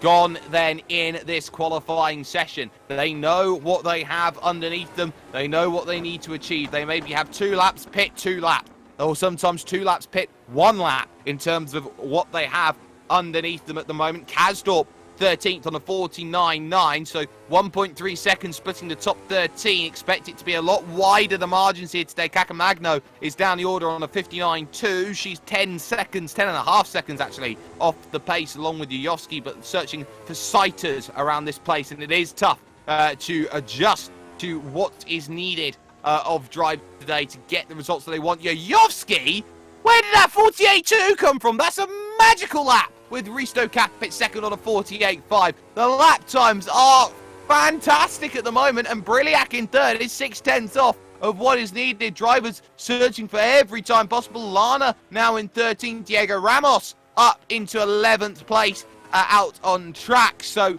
drivers searching for more. Siebel there, not quite getting enough. Mrozek now into 8th place on a 49.3. D'Amelio is 9th. Muscat 10th, and Dennis Jordan down in 11th position overall. So that is going to be something very key to keep in mind as this racing does continue. This qualifying session starts to hit to that later stages of what we've got going for it at the moment, and everybody is looking at these Romain Grosjean cars thinking, where on earth have they got 3 and 6/10 on the rest of the field?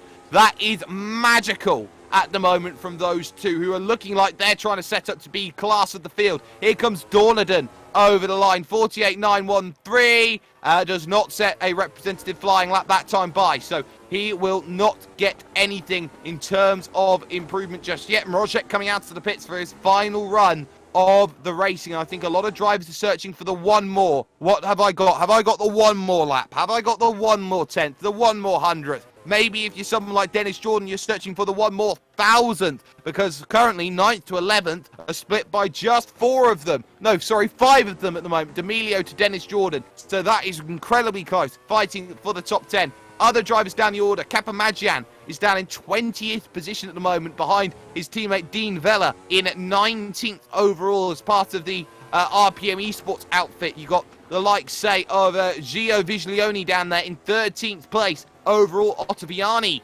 there in 21st, with Cosimo Papi in 22nd, Matteo Stumpf in 23rd place. Overall, a few drivers have yet to set a time. Mishi Hoyer, Vlad Tokarev, Tom Beckhauser, some of the names. Manuel Biancalilia is another one who is running into a few troubles. Alex Siebel comes out to the pit. Simoncic back in, and he will have to very quickly get himself out and going again because he's running out of time. I think he is out of time even to get the lap in. He's going to be right on the cusp, and I think he starts no higher than 6th place. Does Jurne Simoncic, and all of a sudden his championship looks very much on the back foot as he will have to try and fight this one all the way to the end. So now you start thinking about, okay, position yourself. You got one more go at this, and look at where Briliak is compared to Risto Capit. He's going to slot in right behind Risto and get the run, but behind both of them is Erhan Yoyovsky, and if he gets within range, he's got the big sights in front. So it will be Capit, then it will be those drivers in front of us. In fact, Alexander Dornaden has just gone third on a 48.803, so he moves to third. Does Dornaden, of course, someone who has had all of the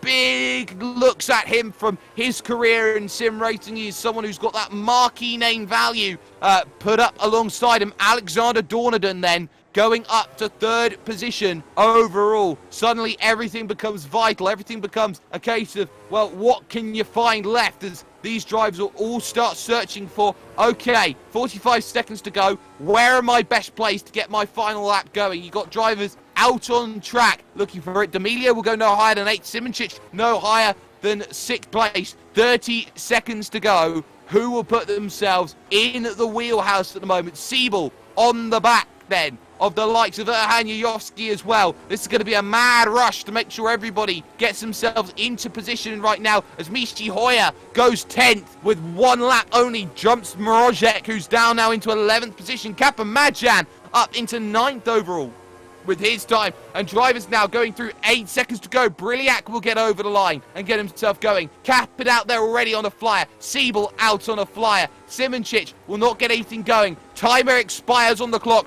All the main rivals have got what they needed. Dornadon will go no higher than 3rd though. He's down on the lane. Simoncic has no time, and Kapamajan in the gravel is out of this one. So eyes on Yuyovsky. Mistake though as he comes through turn number 4 out on track. He will go no quicker than a 48.2. So now it turns to Capit. Now it turns to Briliak. Now it turns to Siebel, and now it turns to Ericsson. All of these drivers within a second need to find some magic if they are to close down the 2 R8G guys at the front. Team of Roman Grosjeans, which is absolutely storming. Look at Briliak right now, needing everything he possibly can at this moment in time, and he's got a little bit of somebody hounding him behind, and that's not going to be helping him at all with the way that he wants his runs to go. And I believe that Risto Capit here is on a pretty good lap as things stand. Peter Briliak trying everything. The driver behind him runs into troubles. Alex Siebel, remembers, in 5th place. He's looking for a little bit more out on circuit. Mrozek's jumped up to 8th. D'Amelio is in 9th. So Kapamajan currently in 10th place overall. Hoyer 11th. Ramos 12th. Jason Muscat there in 13th at the moment. Drivers heading into the final sector. First across the line will be Risto Capit, searching for that one time. Has he got what he needs? Has he got 3/10 in the back pocket? He's a consistency driver, more than a 1-lap specialist. He's not the best hot lapper compared to Erhan, but here comes Risto Capit. The Estonian makes the push to the line. Has he got more? Ericsson jumps to 3rd, 1,000th ahead of Dornadon. Capit does not find time, does not improve. Here comes Briliak. Siebel goes to 3rd, and Briliak beats him to it though with 1/10 of a second, and he just couldn't get to Risto Capit. Biancalili up into 11th place with his time as well, and that is qualifying pretty much done. And Yuyovsky and Risto Capit make it an an R8G front row lockout as they go through. Briliak for Williams starts 3rd, and Alex Siebel in the Evolution car starts 4th. Then it's Jesper Eriksson 5th, Alexander Dornadon 6th, Jerne Simoncic for Burst in 7th, with Davin Mrozek alongside in 8th, D'Amelio 9th, and Luis Felipe Kapamajan rounding out the top 10. Following that, you got Biancalili, Mishi Hoyer, Diego Ramos, Jason Muscat, Dennis Jordan, Alon Day, and the rest of the results then coming on through. We're going to pay a couple of bills, though, here with World Pro Racing. We'll be back with the racing. 30 minutes of it after this.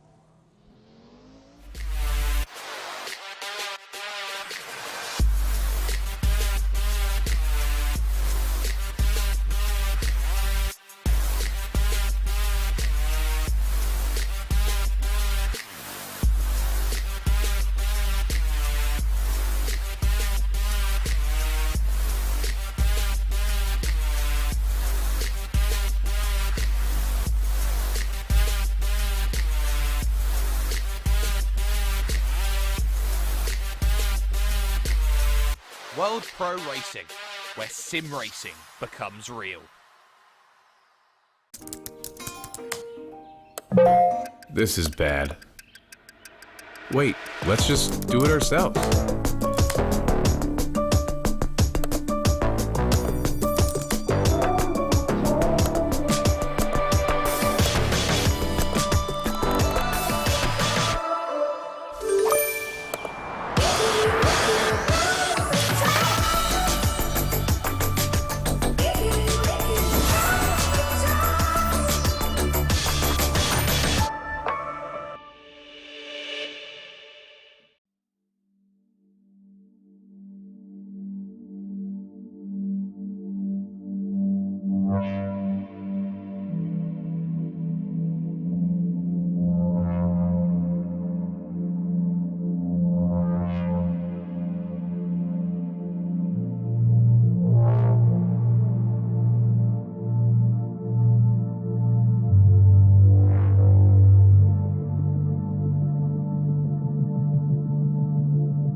It is not fear that grips him, only restlessness, a heightened sense of things. The smell of engine and sweat, the engine rattling his blood, the crowd roaring. The race is about to start. He breathes deeply to focus. In this league, he finally found what he was looking for. A true passion.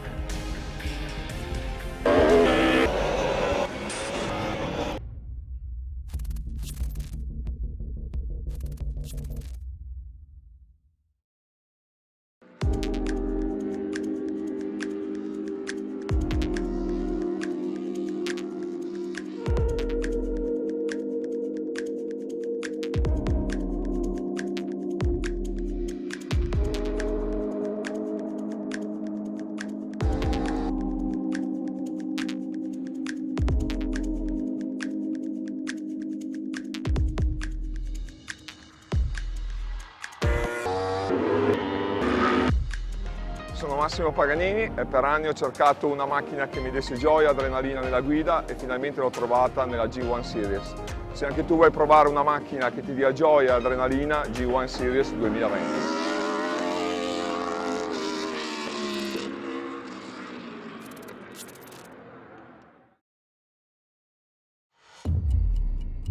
So, you think you got what it takes to race in the G1 Series? Can you keep your concentration? Even in the most stressed situations, can you keep pushing even when things go wrong? Can you master different environments? Can you adapt immediately to different conditions? Can you keep learning? Learning from your opponents, learning from your mistakes, learning from everyone, anytime, anywhere, until you reach your goal and become the best you can. Think you got what it takes to race in the 2020 G1 Series? Then fill in the form now.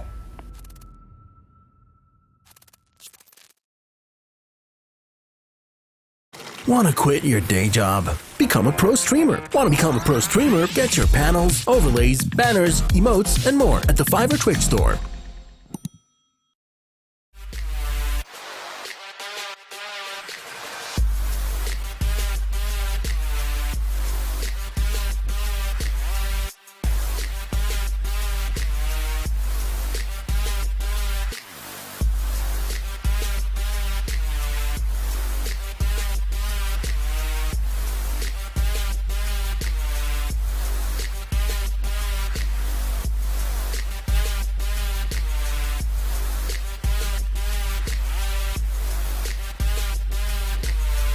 World Pro Racing, where sim racing becomes real.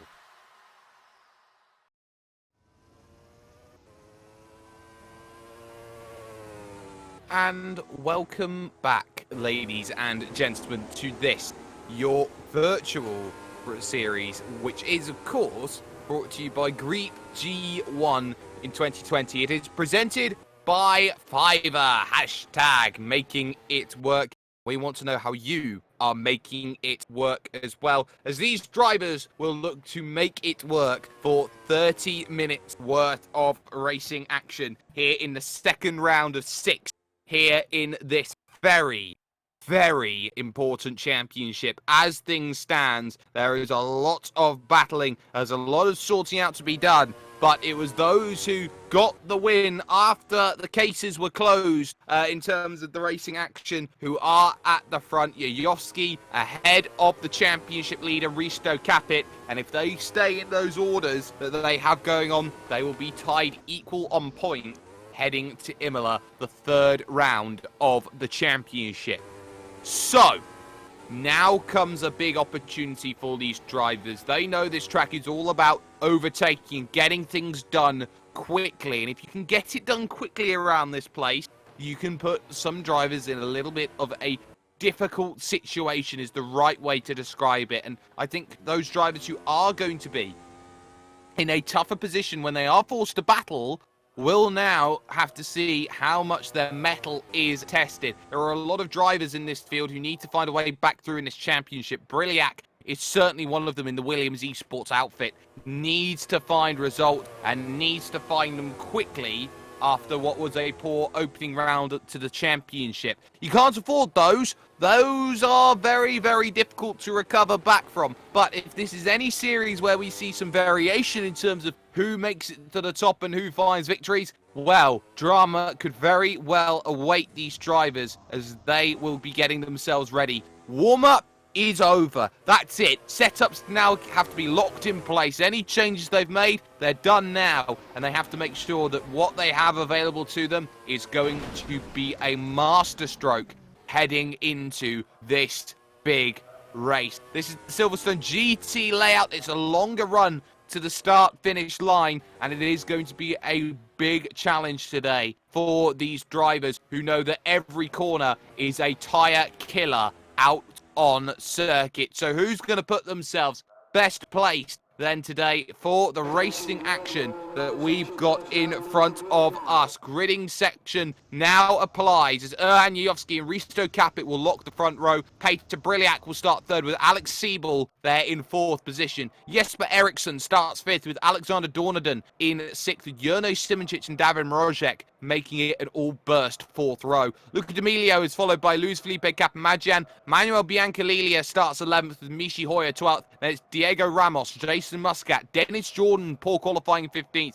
And Alon Day is there in 16th position overall as the formation lap does start. Then you've got Giacchino Viglioni there in 17th. Paul August Lana in 18th overall. Then you've got Kirill Birakov 19th. Yuri Kazdorp starts all the way back in 20th position. Following that, Borja Milan and Dean Vella on row 11. Alessandro Ottaviani in 23rd. Vlad Tokarev 24th. He's been struggling all run long. You got Mateusz Stumpf, Cosimo Papi, and then Kaka Magno there. She's in 27th. Likes of Tom Beckhauser there down at the bottom in 29th position overall. So, who's going to put themselves in the best possible spot? This is where, at a track which is very wide, very open, allows a lot of room for battling around this place, this is where you start to see, okay, how aggressive do you go early? This may be one of the places where you start thinking, you start wondering, well, how much of a benefit is this going to be for me? And what do I need to do to get the results back in the championship that I'm fighting for? Those who are looking to fight here in terms of the championship after the opening round, the likes of those at the front, Yayovsky and Capit in the Roman Grosjean outfitted vehicles, they start 7th and 15th. That's a long day in the office to start from 7th and 15th. Doesn't matter how good you are, doesn't matter how quick you are, doesn't matter who your name is, what you've done, and what you had for dinner. It is going to be a tall order for drivers who are fighting in this championship to get the result. This is where we see the form book, and the form book right now reads it reads RHG, sorry, at this moment in time. If it read F, it would be in disaster, and I don't think anybody wants to see their race ended in an F. so to speak, today for grades. At the moment, it was an A+++ qualifying for Yayovsky and Capit, but you've got to look at Peter Briliak. When he turns up, he puts anybody on notice. Alex Siebel's been very, very quiet. He's been knocking on the door like a Carlos Sainz or a Nick Heidfeld has. Jesper Eriksson is there. He's sitting pretty. He's waiting. Don't count out Alexander Dorneden either. Alexander Dorneden has a big reputation for a reason. He'll be looking to showcase exactly what he is made of. Other drivers like Michi Hoyer, always keep an eye on Michi Hoyer. Michi has that ability to go up there and put the best result in the world on the table. Sometimes he's right down there at the bottom of the pack. But for the moment, he is midfield, and he'll be looking to try and make sure that he is going higher than that midfield of 12th position to start this one. We've seen how Turn 1 as well has been a big key battleground, and if you haven't already, ladies and gentlemen, in terms of big battlegrounds, you can catch so much more here with World Pro Racing on Facebook, on YouTube, on Twitch. If you haven't already, you can like, you can share, you can subscribe, you can do follow, you can do whatever it is. You can share it out on all your socials that you've got available. Make sure that you watch for more brilliant World Pro Racing. And this is going to be fantastic to see, as well as the likes of the EWSK Masters, which is coming up this weekend. So keep that in mind, as these drivers are all looking to try and push for best results, and more drivers will be looking to do something very, very similar. But through the final couple of corners now, those in front have a large margin, and they're going to have the coldest tyres of anybody when they get to the start. And you can see how Peter Briliak is leaving a good 10 car lengths here back to the cars in front. He knows what he needs to do. He needs to make life as tough as possible for those drivers in front. And every driver now, there will be a long, long hold as they will all search for their grid slots. They start backing up, and look at how much Erhan Yayovsky is backing up the pack once again, and knowing that I've left too much of a gap here. Let's get everybody into line and make sure that we've got the best possible chance. Remember, it is a, quote, one line suits all first corner. You can go too wide, but you have to be brave. You have to make sure you leave enough room. And when it all funnels to the exit, you got to hope that you don't run yourself into contact. It has happened so many times before, and hopefully we don't see it again here today. Just waiting for the likes of Kakamagno down at the back of the field to get ready and associated up onto the starting grid, and then we'll get ourselves ready for racing action. 30 minutes will be put on the clock. Everything is all about momentum at this point in time. Momentum off the line, momentum in the championship. Here comes the opportunity. Drivers, get yourselves ready. This is Silverstone. This is round 2 of your Griiip G1 Virtual Series 2020, presented by Fiverr. And it starts... well, hopefully it starts. It's going to start right about... now. It was a long, long hold for everybody, and that would have been a shock for some people. Poor start from Briliak. He's already behind Alex Siebel, who's, sorry, that's a poor start for Siebel, who somehow holds on to it as they're side by side for the Racing League. Capit and Yayovsky going at it. This is Risto Capit on the inside then, in towards turn number 3. Yayovsky's going to have to yield here and make sure he plays rear gunner and defends this one as they go through. Briliak trying for the outside. That's okay for the moment. Some battles going through. Contact Kapamajan, and in the background, more contact there as they go through. I believe that was down with Dennis Jordan, who got a tap, I believe, from Paul August Lana as they make the push up through. Some side-by-side in the middle of the pack here going on in front of Kapamajan. There is 3 wide and 2 wide as D'Amelio trying to have his fight. Michi Hoyer's got himself through, but there's contact, and D'Amelio just about holding off Diego Ramos, who's going to try and come back here, back at the inside. More contact between those two. Go careful, boys, as they go on through, and they're doing okay for the time being. We are staying good to go at this moment in time here. 1 minute already out of 30. We're already at 30th. Get some words out, Jake. 30th of the way through the race at the moment. Briliak looking behind. There's Jesper Eriksson up into 4th position right now. Simic stays 7th. Mrozek there in 8th position. Still battling those. Hoyer has mirrors full of Kapamajan through Maggot and Beckett's for the very first time. They go on through. Is there a way through? Not just yet, but they've got the hanger straight. coming up, which is going to be one of the key places to watch out for overtakes here today. Ladies and gentlemen, as the front two looking to try and break away. Capit and Yayovsky here at the front. Briliak in third. But now you start looking here, some side-by-side as Alexander Dornadon under pressure here from Mr. Jerne Simoncic, who looks for the outside now as they come through, but the inside corner works, having to defend now on the brakes into the next section of the road, and that is Simoncic up into 6th place. The recovery starts here, ladies and gentlemen, and everybody's going to go through and look to try and get themselves moving forward. Alon Day looking to try and find a way through. Hoyer's dropped a couple of places here in the early stage. They make their way towards turn number 1 once again. Not quite close enough, but it's all on in the background here. It's Ottaviani. Contact there with Yuri Kasdorp, and Ottaviani's going to go straight on and have to slow down. Oh, that's a terrible rejoin. That is a horrible rejoin, and Dean Vella's gone straight on there at turn 3 because of a truly atrocious rejoin back onto the track there as they go through. Battle for third, though. Let's look at proper sim racing here. Jesper Eriksson down the inside, getting the move done on Peter Briliak. Jesper Eriksson is absolutely motoring here at the moment, and he's now finding himself 1 second behind Yayovsky and Capit at the moment out on track. Capit in exactly the same position he was in 1 week ago, leading the field at the and front at this moment in time. It's on behind though. Hoyer has found the back of Bianca Lilia. Contact there. Hoyer trying to go for the inside. That's not going to work. Here looks Alon Day to the outside now, trying to find his move, and there's more contact. And Hoyer is very much going from pillar to post at this moment in time. Here comes Viglione trying to find the move around the inside, which turns to the outside, and he's got it done before they even make Maggot's corner. So well worked there from Viglione to get the position through, and Michi Hoyer is going one way. That way is backwards at this moment in time as they push on forward. But for the time being, it's all about positions. The top 7 finding themselves in great places. Top 8 in 4 seconds at the moment. But then there's the gap from Davin Rožič on back, so it's 9 at the front. D'Amelio in 10th and Chen trying to push through in 11th place to try and get on back then.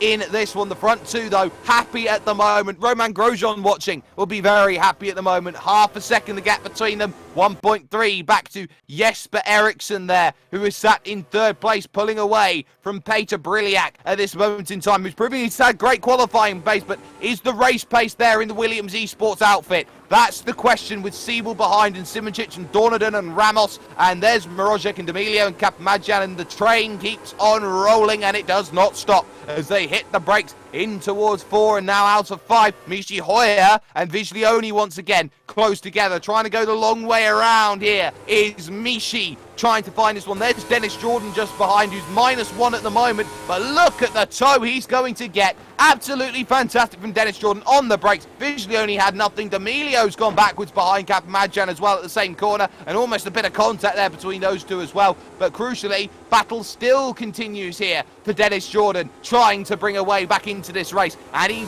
just about gets it. And here comes Kirill Birakov now, getting a stormer of a run, looking to try and get this one done into Kopp's corner. Has he got a look at the inside? No, he does not. So move has to wait for the time being, not quite in a position to make this one happen. Caccamagno and Cosimo Papi both a lap down at the moment, running through here in the early stages. They've both had lap 1 issues in this race, and of course that's going to make life even tougher the way that this one goes by, as they all funnel themselves onto the hanger straight. One more attempt they go through. Look at this though for Alon Day. Here comes Manuel Biancalilia trying to get the move sorted through in towards this Stowe corner, and has he got the move sorted? Oh, you bet he does. That's wonderfully done there as he went on through. So Manuel Biancalilia back up into 12th. Luca D'Amelio will be next in terms of the battle. Yuri Kasdorp will get a drive-through penalty for his incident with Alessandro Ottaviani. That much we can tell you at this point in time. So that's going to be key for Yuri Kasdorp. His season is going from bad to worse with a drive-through penalty, as he will have to come in and serve that, and a 20-second stop and go for Ottaviani for the poor rejoin that he had earlier on in the race. So that's pretty much all of the bookkeeping from the opening couple of laps then that they've gone through. But look how close Yayovsky suddenly got to Risto Capit. He may actually be thinking of the race lead. Well, you won't if you slide like that through Brooklands corner. So Yayovsky will now start dropping a little bit back finalist in World's Fastest Gamer, presented by McLaren Shadows Project. And ultimately, he finds himself now second, looking at Risto Capit in front with a good opportunity.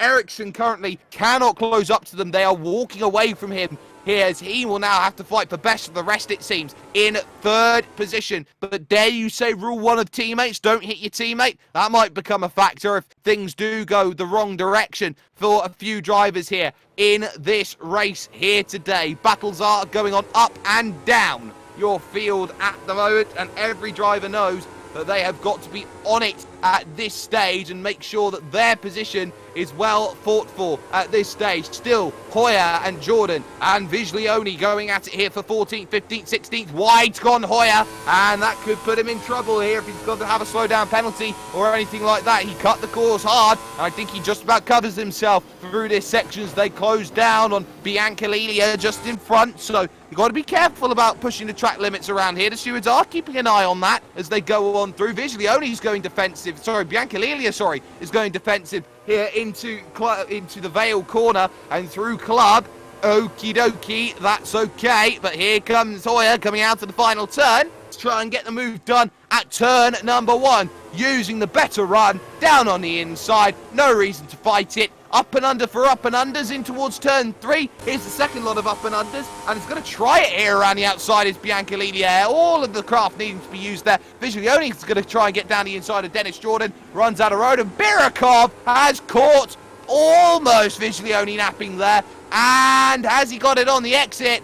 No, side by side they stay as they go on through. Right to the side of the track goes Michi Hoyer. This is brilliant battling here in the middle of the pack as they go through. Viglione's going to hold his place, will try to run the outside. Hoyer's got the move done, but can Birikov find anything? No, around the outside. So Viglione just about holding. Alon Day has walked away from Hoyer though after all of this and has caught the back of Luca D'Amelio. Here comes the move then, side by side in front of them here for 11th place, and Alon Day down the inside. Going to be fought all the way. Contact tyre to tyre as they went on through, but ultimately you must yield, Luca. It is Alon's day at this point in time as the position was changed out on track. In terms of the battles though, to the front and continuing on, still got these drivers third onto ninth. They're pretty much in that holding pattern at the moment. About half a second splits them every single time they go on through, from Ericsson to Briliak to Siebel to Simoncic to Dornodon to Ramos to Mrozek at this moment in time. They all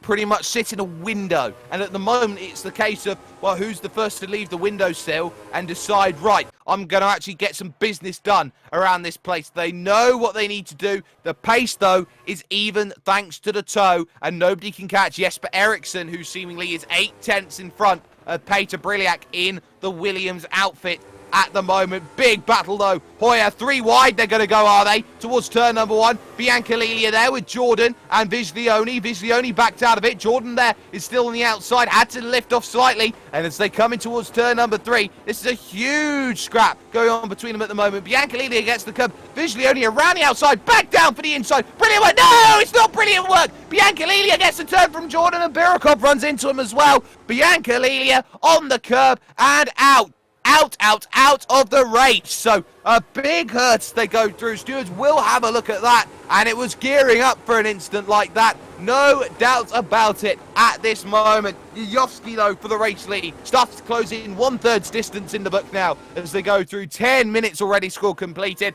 and Erhan Yovsky is now just playing the patience game, looking to work and prey on the tyres, which Risto Capit has a tendency to use more than others when factor 2 as they head themselves through the next right-hander. It's also on behind between Briliak and Siebel. Keep this in mind as Siebel now looks behind at Jurne Simoncic, trying to find a way through. Moves galore looking like they're going to happen here on to the hanger straight. Not going to happen for the race lead, but look at this. Siebel having to defend here from Simoncic. You can see the bright regal blue trying to chase down in terms of the helmet there for Jurne Simoncic, but not quite enough just yet to try and get that one close. The draft of Peter Briliak even, sorry, was just enough as Dornodon sits and waits with Ramos and Mrozek there in 8th and 9th position at the moment in this race. And people will now be starting to wonder, well, what is going to need to happen? What is going to be done? And actually there has been a big incident because Yuri Kazdorp is out of the race and out massively here with Manuel Biancalina. Haven't quite caught exactly what's happened between them, but it looks like Kazdorp's had a massive smash up with Biancalina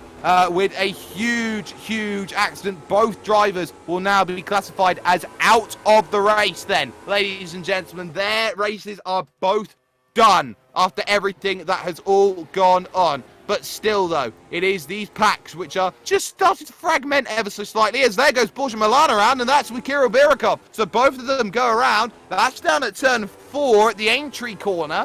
So they go through 1 all right. They go through 2 all right. They're chasing down Paul August Lana here in this position. But on the brakes they go. Into the right they come along with 3. That's all nice and dandy. Does Birikov go for the lunge? Yes, Birikov does, and he gets it wrong. He just does not get it right. Milan cannot spot him coming, and ultimately 2 into 1. Well, that still makes 1, so that doesn't quite work out for the way that they want their race to be going. Look at Simoncic, though, all over Alex Stiebel, the ever underrated Alex Stiebel, trying to keep himself in range of Peter Briliak, but it is starting to look like he's struggling ever so slightly. They're close at the front as well, still remember, as they're moving on forward. Now drivers have got to wonder, am I going to be stuck here forever? Yes, I can save the tyres a little bit. Yes, I can save the fuel a little bit. But that's not the worry here in a race with no pit stop. It's all about gain the moves, gain the positions. Who's going to be best placed when it comes to the end of it right now? And a 1-2 at the moment is how it looks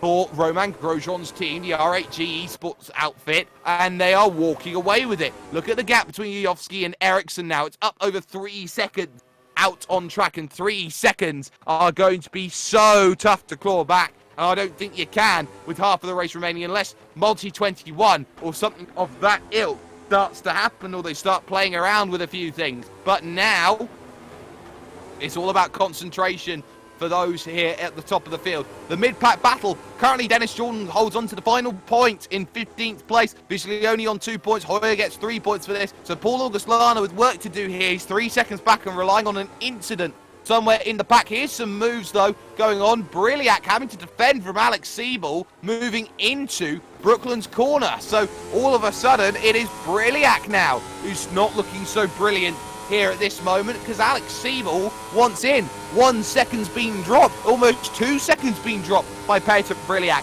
and now Alex Stiebel sees the chance coming up, maybe 4th place. I can maybe pick this one up because Peter Briliak does not have the pace. That's a poor exit though. What a run by Simoncic. Here he comes, looking for the inside, turns to the outside. He's got the nose, he's got the whole position, and that is well done by Jerne Simoncic up into 5th. Dornaden starts looking now, looking to harass, try and kick a man while he's down. Why don't you hear Alexander? Try and get the move done on Alex Stiebel, and Stiebel now will desperately need the draft to make this one happen. But Dornaden hard to the inside, trying to find this move here at the halfway stage. Has he got the move sorted on the brakes? It's around the outside looking from Alex Stiebel. Evolution trying to keep himself in best place. But at the moment, there's 2 looks down onto the lane. Is there? Dornaden is one of them. And there's Diego Ramos the other. Both of them coming down then onto the lane to make pit stops. Alon Day, Luis Felipe Capamagian, both there at the moment in their battles. And Capamagian cedes to Alon Day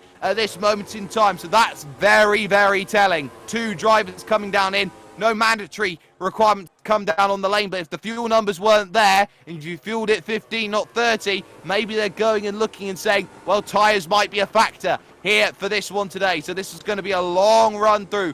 Dornaden out and away. Dennis Jordan gets a drive-through penalty for his incident with Biancalina as they get themselves going. Dornaden comes out then in 16th place behind Dennis Jordan, Paul August Lana. So that puts him on 1 championship point at the moment when everything shuffles on out. But also, I think these drivers know what they need to do. They've got to be absolutely on it right now at this stage. So keep that in mind as they move on forward, as they look to try and have their battles. Diego Ramos now back down 11th position with Hoyer 12th and Viglione in 13th as things stands at the moment. Look how close it is though at the front still. And they'll be waiting. They'll be looking to try and make this as easy as possible for each other at the front. Capit and Yovsky, 0.3 of a second at that last sector.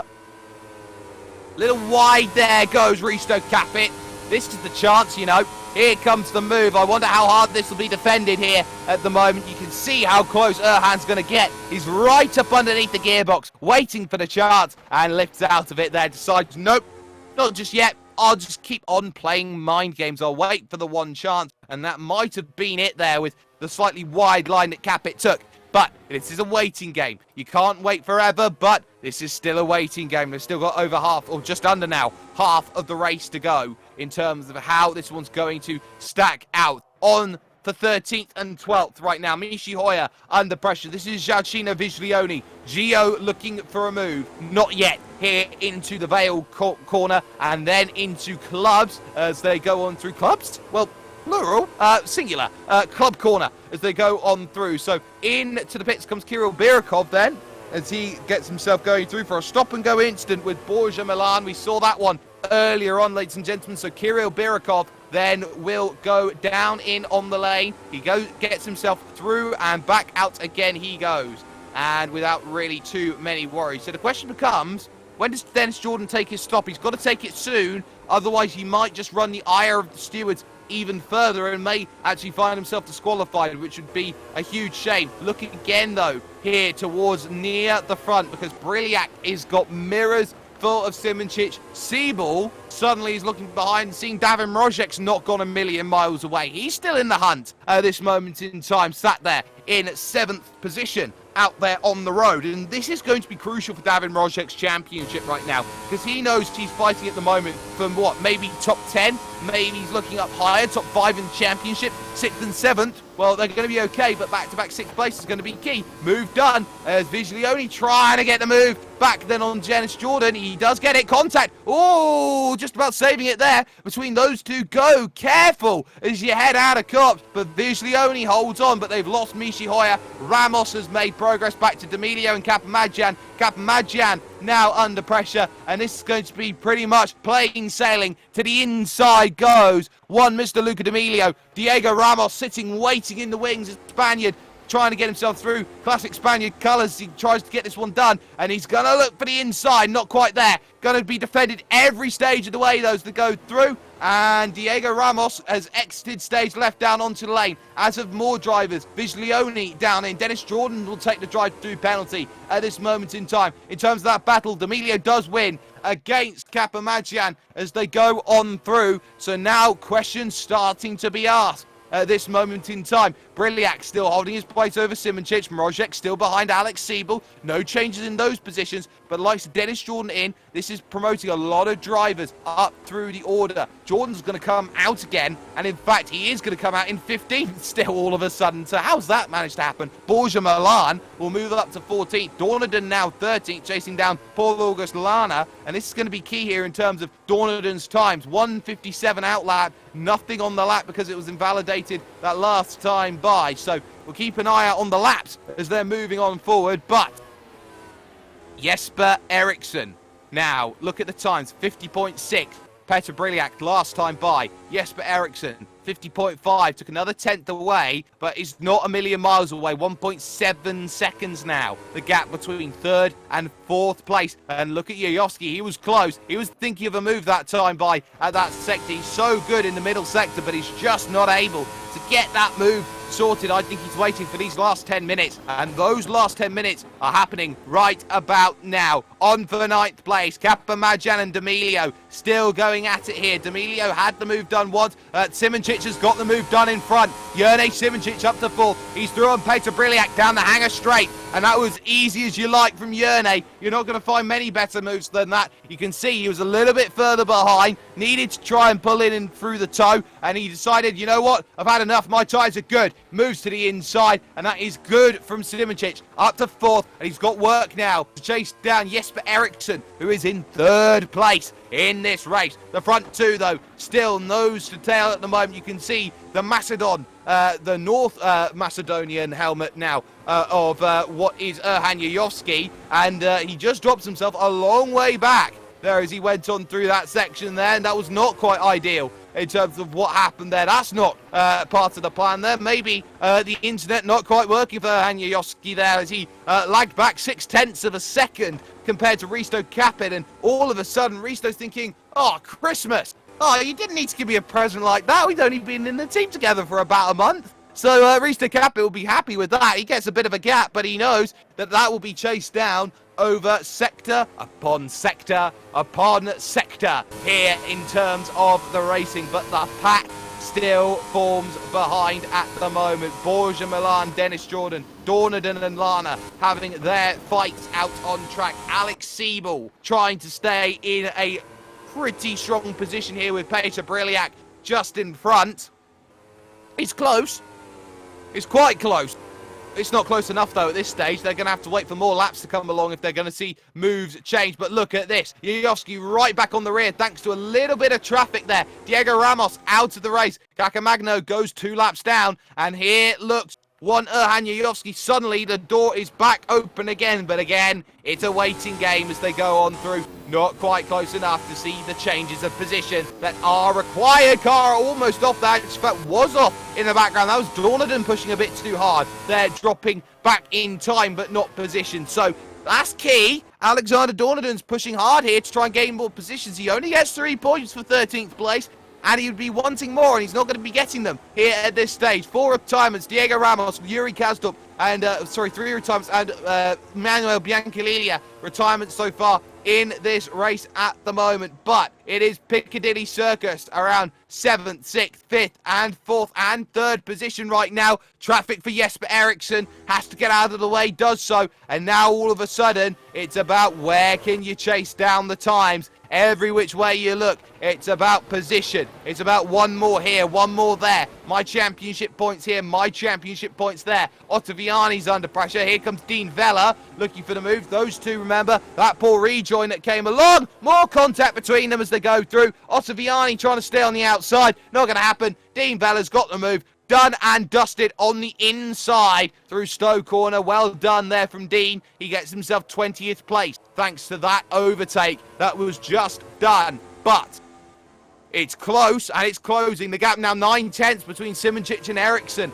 Eriksson is starting to fade here. It's getting into a bit of trouble. Erhan Yuyovski's just sitting back there at half a second back of his teammate here, Risto Capit for Roman Grosjean, the R8G Esports outfit. They're 1-2 at the moment, exactly what they need. And at the moment, it's a case to be made of who puts themselves best place at the moment. Briliak and Siebel and Mrozek, 5th, 6th, 7th, having their scrap at the moment. Every place matters in this championship. Remember, for those fighting in the top 6 places, there's 5 points for every position that you get. 5 points means so much. For someone like Davin Mrozek sitting there in 7th position, 7th position might not be the best place in the world. There's only 1 point he'll gain if he gets by Alex Siebel, which would be 9 points up to 10 points overall. So keep that in mind. We got ourselves 6 minutes on the clock and under at this stage in time. 3 laps, potentially 4 as they go on through towards this next lap they're going through. Briliak slightly wide as he goes through that turn number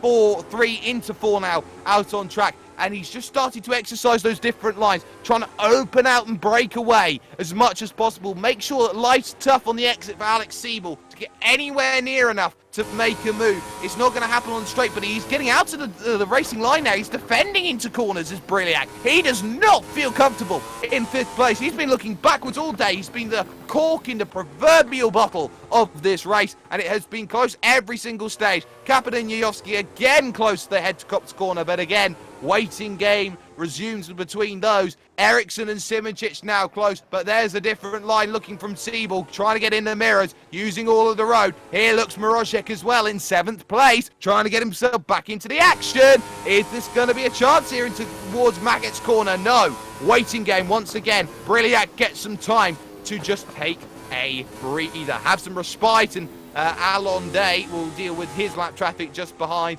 a little bit as well, as Borja Milan holding his own with Dennis Jordan, and Alex Siebel off, out, Alex Siebel out. What happened there? Going through Maggots and Beckett, looked like he was having a few of the technical issues going through. He blinks, and does he just go and blink off? Yes, he does. So that is Alex Siebel with the internet deciding he is not going to finish this race. A huge shame for him. He'll be classified as a non-finisher, not by his own accord around here out on track. So that's something just to look at for the moment here. Top two, still as they are. Third and fourth, still as they are. Briliak, huge gap now of 1.3 seconds to Davin Mrozek. Can be safe in the final few laps of this race. D'Amelio not safe for 9th though. Kabmajan there in 8th. Hoyer is there in 10th. They've got a good fight going on here as they head towards turn 3, the village corner. Oh, huge slide from D'Amelio. Has he cooked it too deep? Yes, he has. And Hoyer's going to try the long way. Has that worked? No. Going to have to try the Wellington now. Good run here through the left of turn 5. On you go. And now you probably need a grand run to get this one working. D'Amelio hard to the defend. Italy versus Germany. Michi Hoyer trying to go to the outside to get this one done. Has he got the move sorted? No, he does not. Well defended. Luca D'Amelio through that corner. Well played between those two. Questions now start to become, is Erhan just going to fall into position, full 10 points back in the championship? Or is he wanting to make this one tied here after 2 rounds? Wanting to give himself that move that's going to get it done on Risto Capit. He's got the pace, he's shown it. He's pulled back from 9/10s back in. So, question becomes, who's got it at this moment in time, at this stage, at this time of year, here in what is May? And in comes Capit, he's short! Capit short on fuel, Yayovsky leads. Risto Capit has been run out of fuel by Erhan Yayovsky. Whoa, that's going to change a whole heap of things right now. Risto's underfueled the car, and all of a sudden, points for the championship start falling by the wayside. There's a vehicle down on pit lane that has run himself into trouble. Who is that? It's 1 lap down. It's Kirill Birakov who's down in trouble. Now, where does Capit come out? He's coming out of the pit lane now. He only needed a splash. He only needed a dash. But now he's down in 6th place. And Paul August Lana is now finding himself down onto the lane. So Capit now back to 6th. Mrozek 5th. Briliak is 4th. Simončić now up to 3rd. Sees Jesper Eriksson in front and thinks, 2nd, my lucky day! Going on with 2 laps to go. All of a sudden, questions on the fuel. Questions for everybody who's been out front. Questions for Jesper Eriksson, who has been on his own for the majority of this race. Is Jerne waiting for the number just to hit 0? Risto Capit there in 6th place is finding himself 2 seconds back at Davin Mrozek. So now it's a long day home. Alon Day 7th, Kabmajan 8th, D'Amelio 9th, Michi Hoyer finds himself in 10th place, and on the back of this is Alexander Dorneden in 11th place, who could pick up 4 spots late if people are splashing and dashing side by side for 2nd though. Look at this from Jerne Simončić, trying to get this one done and couldn't do it at Kops then on Jesper Eriksson. Now he knows, I've got to start going for broke here. There's a minute and a bit to go after this, so there will be 1 more lap of racing here at Silverstone, and Jerne Simončić wants 2nd to really get damage limitation working for the championship. He has not been the best at all. Erhan Yayovsky has himself a lap to go, and he will not dive down onto the lane. He will take that final lap overall, so that's going to be crucial for the way this is run. Simončić looking now, hoping he's going to get there, and out of fuel goes Eriksson, who is running on his own. Out of fuel goes Eriksson, and into the pit. Simončić promotes to 2nd, Briliak promotes to 3rd, Mrozek up to 4th, Capit recovers back 5th. But Jesper Eriksson, oh, you have to feel from a lap short from disaster. And here is some disaster. D'Amelio trying to get the move done here with Michi Hoyer. Contact. Oh, no. Oh, no. It looks straight like Hamilton and Vettel. It's not Hamilton and Vettel. Vettel and Verstappen. But ultimately they save it. And Dorneden picks up both of them. Up to 8th place as Kabmajan and Jordan will come into pit, as well as Borja Milan here trying to go through and make some stops. So that's going to be crucial to keep in mind. There's been dramas behind as well. Off has gone Lana, off has gone Vishlioni as well. But we're on the last lap of this race, and it is a walkaway for Erhan Yayovsky at the moment. 10 seconds almost clear of Jerne Simončić over this half an hour. Briliak is there in 3rd, Mrozek in 4th. Who is going to sputter over the line? It won't be Capit, it won't be Eriksson. Alexander Dorneden holding on to 7th, and Michi Hoyer now up into 8th. Is Alon Day out? Alon Day's out of fuel. Alon Day out of fuel then, here in the final stages. Now you've got to watch the gauges. Everybody's running out. Everyone's filled up a little bit too little. And Yayovsky's been fine. He's been running behind Risto Capit all race long. He should have enough in the tank to get himself home. Simončić has been playing draft all day. Briliak's been playing draft all day. So's Mrozek. There's Risto Capit desperately trying to claw back in. He's a little bit too far down the road. to make that one happen, but drivers everywhere are running out of fuel, but Erhan Yayovsky hasn't. Erhan Yayovsky's played the cards to perfection. Erhan Yayovsky's only got Club Corner. Erhan Yayovsky's only got this now. Only Erhan Yayovsky can pick up a dominating race win like this. Championship in his hands. He takes the lead overall. Win at Silverstone. Simoncic will come home for second. Briliak will make the push home for third place overall as they cross the line. Mrozek fourth, just ahead of Risto Capit, who led the majority of the race, and once again the race victory has slipped out of his grasp, although he did pick it up later through the stewards in the opening race. There's Jesper Eriksson, Alexander Dornaden and co, and now it's a who's who for the lower positions. Dennis Jordan's going to pick up a top 10 here as he comes over the line. The likes of Jason Muscat trying to chase down Luis Felipe Capamagian, who had to come in splash and dash. Tokarev is going to lose a place here. This is Borja Milan trying to go around the outside. Has Milan got enough? Oh, you bet he does around the outside. That's comfortable, making that move. Great work there. And Capamagian's out of fuel. He's underfueled it on the underfuel. He's going to have to straight line something here. And oh, that's cheeky from Lana. He's going to try and run it through on the lane and get himself home over and dry by taking the quick route home and trying to use the pit limiter maybe. So that's going to be interesting.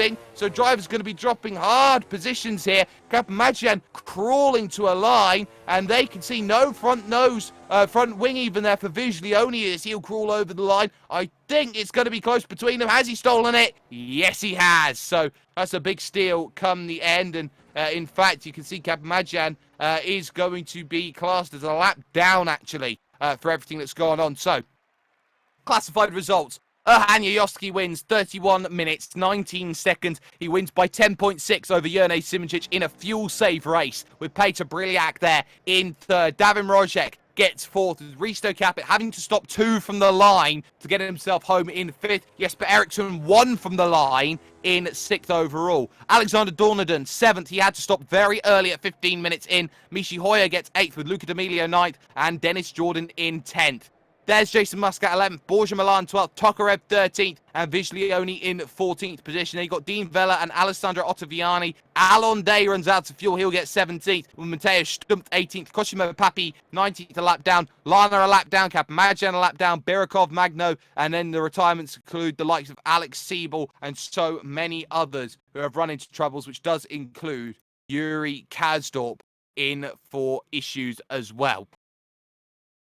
So, a very entertaining race that we have just seen, and hopefully we are going to see exactly the same in a week's time, because we head ourselves over to Imola. The Autodromo Enzo Edino Ferrari is going to be the next battleground that all of these drivers are going to be finding, and hopefully at some point in time we may actually get some driver interviews here. But what a fantastic race it was for everybody who was trying to make it happen. The likes of Risto Capit, though, will be kicking himself at what's happened here at Silverstone. The chances have gone a begging once again because his teammate decided to play the selfish game.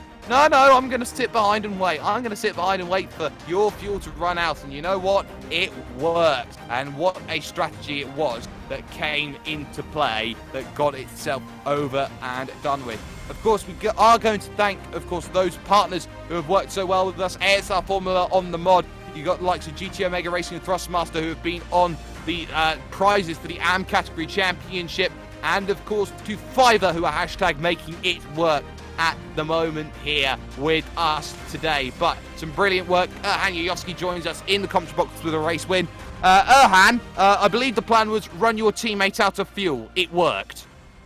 No, this win wouldn't have been possible without Risto, I think, because he had a different strategy. He was committed to a pit stop. I wasn't, so I had to stay behind him the whole race just to save enough to make my race without a stop.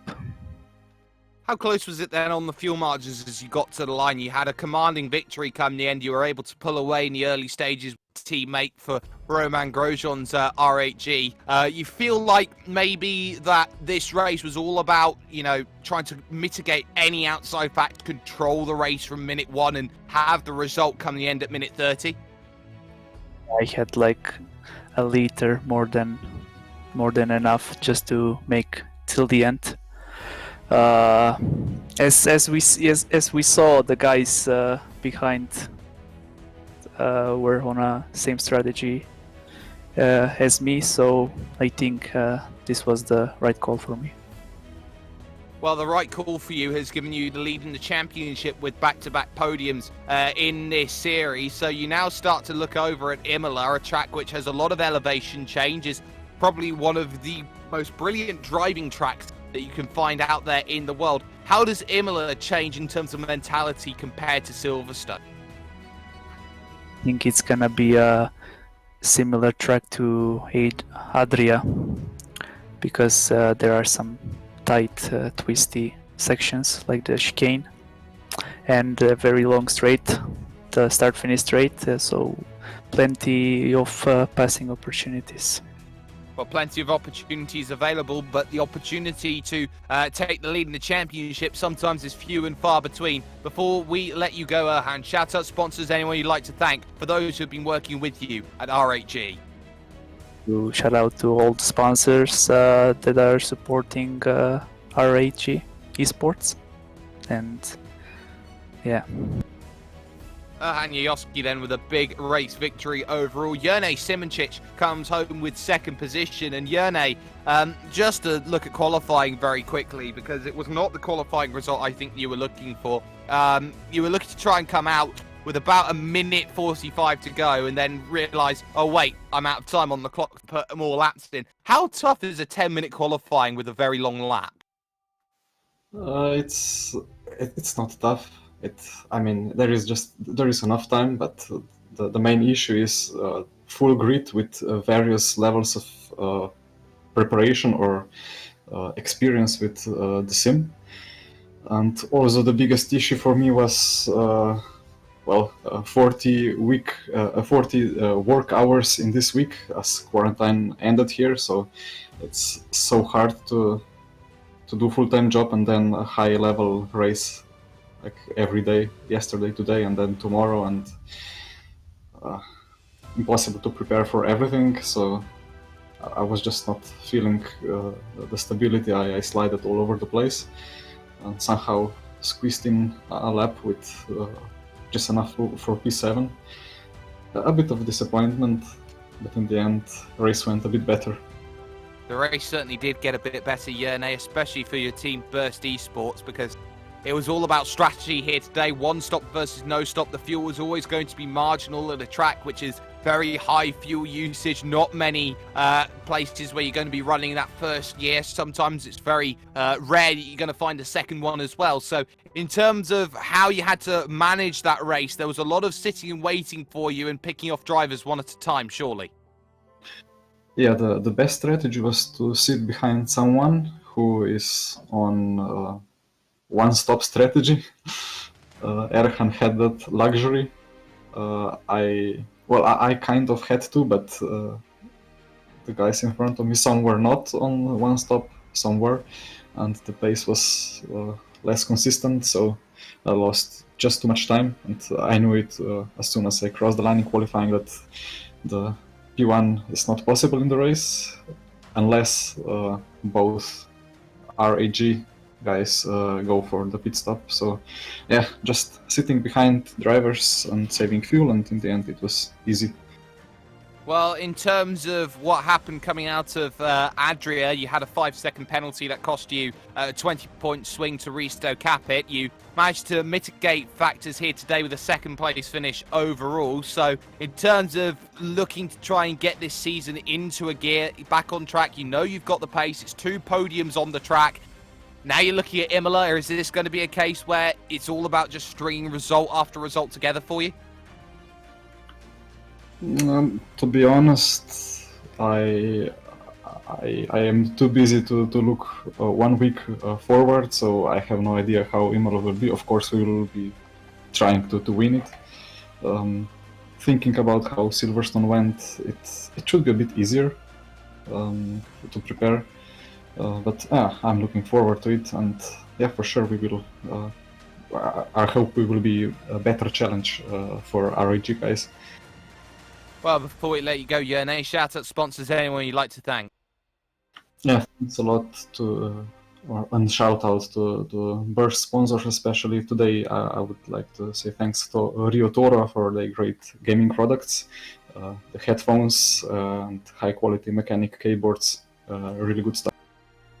Yone Simoncic picks up second. It would be third, though, for Peter Briliak, part of the Williams esports setup. And I just want to talk about that first and foremost, Peter, because it's really a stable that has burst onto the scene, knows exactly what it wants out of sim racing, has a lot of fingers in different simulators, different pies, and in terms of being brought into that stable and having the faith brought in front of you by the sort of caliber of drivers that are already there, just how much of a moment was it for you over the last few weeks to be selected to go to Williams Esports? Hi, yeah, it's a really nice privilege, and I didn't really know. I was just kind of driving, doing my own thing, and the call came up, and we talked about it, and yes, I accepted it. And it was, I'm really excited for all the events we'll do together. In terms of moving from Adria over to this race, you had not necessarily the greatest showing in Adria, finding yourself a little bit off the pace, but the pace seemingly returned for qualifying, for the racing that was going on. A case of a fuel-safe race was pretty much the order of the day for everyone. So in terms of the way that you managed the race, you constructed the race, you got the result that you wanted, surely you can't really take too many negatives from it, and you can take a lot of positives heading to Imola. Yeah, that's right. In the first race, I was quite disappointed because I thought I prepared well enough, but both my setup and my driving was a bit off. So I just tried to say what I could.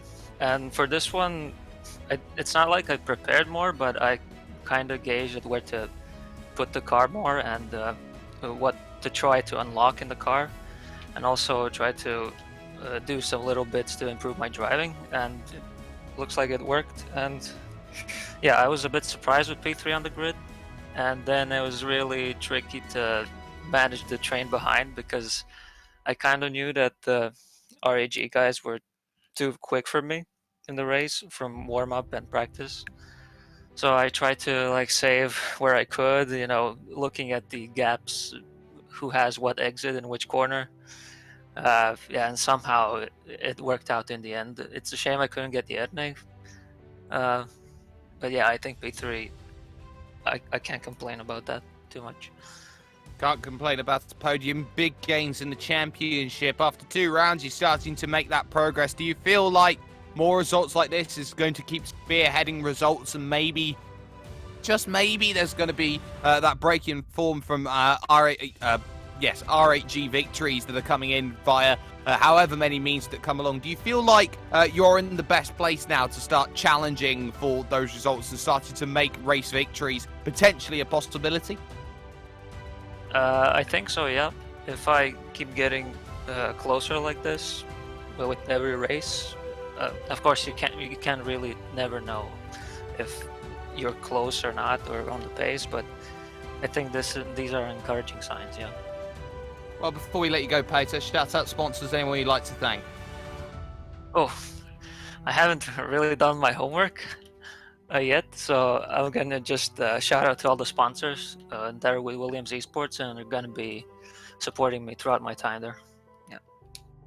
Well, there's Peter Briliak, who obviously needs to get the memo from Williams Esports at the moment. 3rd place overall from him, but that brings proceedings to a close from 2 very interesting races in the 2nd round of both championships. The halfway stage will come along with Imola, the 3rd round of 6. So make sure you check that out in 1 week's time here with World Pro Racing, be it on YouTube, on Facebook Live, on Twitch, on ESR 24/7 Esports Network, or on ESPN. This, of course, is a fantastic series. It is the Griiip G1 Virtual Racing 2020 season, and of course it is presented by Fiverr, hashtag making it work, in association with GT Omega Racing and Thrustmaster, who have been getting all the prizes done for the AM category and the ASR formula for the mod created overall.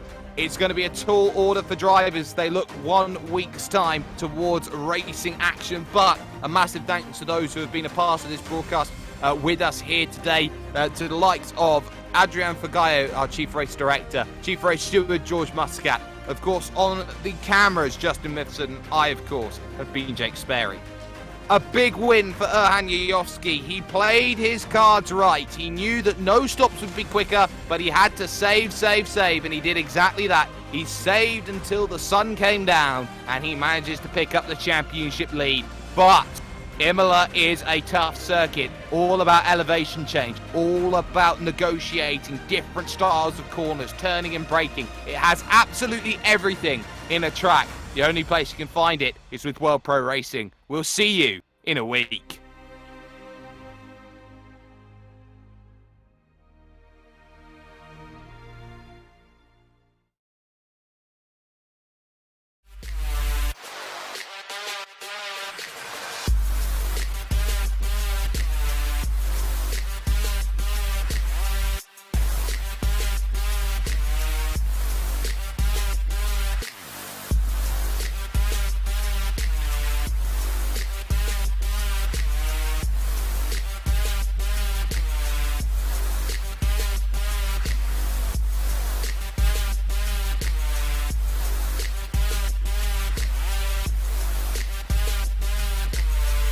World Pro Racing, where sim racing becomes real. This is bad. Wait, let's just do it ourselves.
It is not fear that grips him, only restlessness, a heightened sense of things.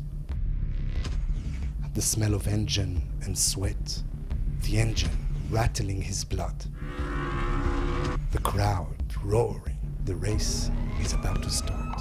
He breathes deeply to focus. In this league, he finally found what he was looking for. A true passion.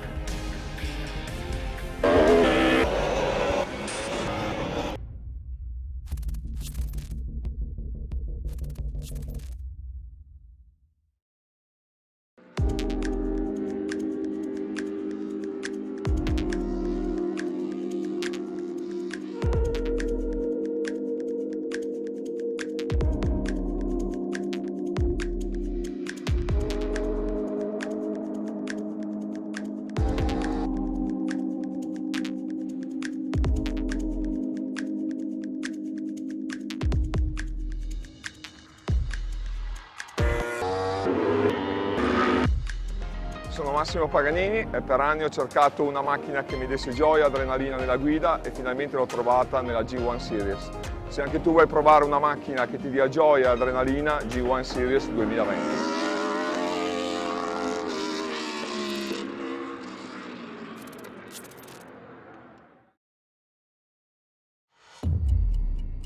So, you think you got what it takes to race in the G1 Series?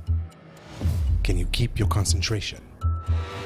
Even in the most stressed situations, can you keep pushing even when things go wrong? Can you master different environments? Can you adapt immediately to different conditions? Can you keep learning? Learning from your opponents, learning from your mistakes, learning from everyone, anytime, anywhere, until you reach your goal and become the best you can. Think you got what it takes to race in the 2020 G1 Series? Then fill in the form now.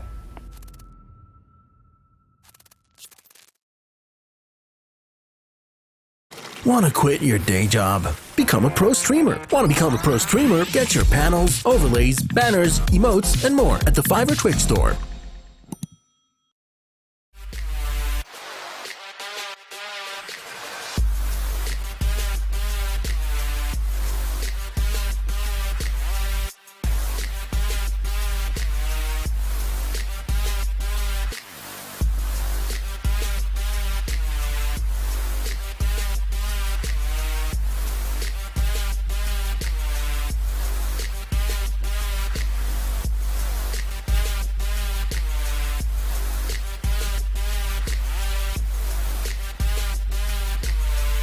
World Pro Racing, where sim racing becomes real.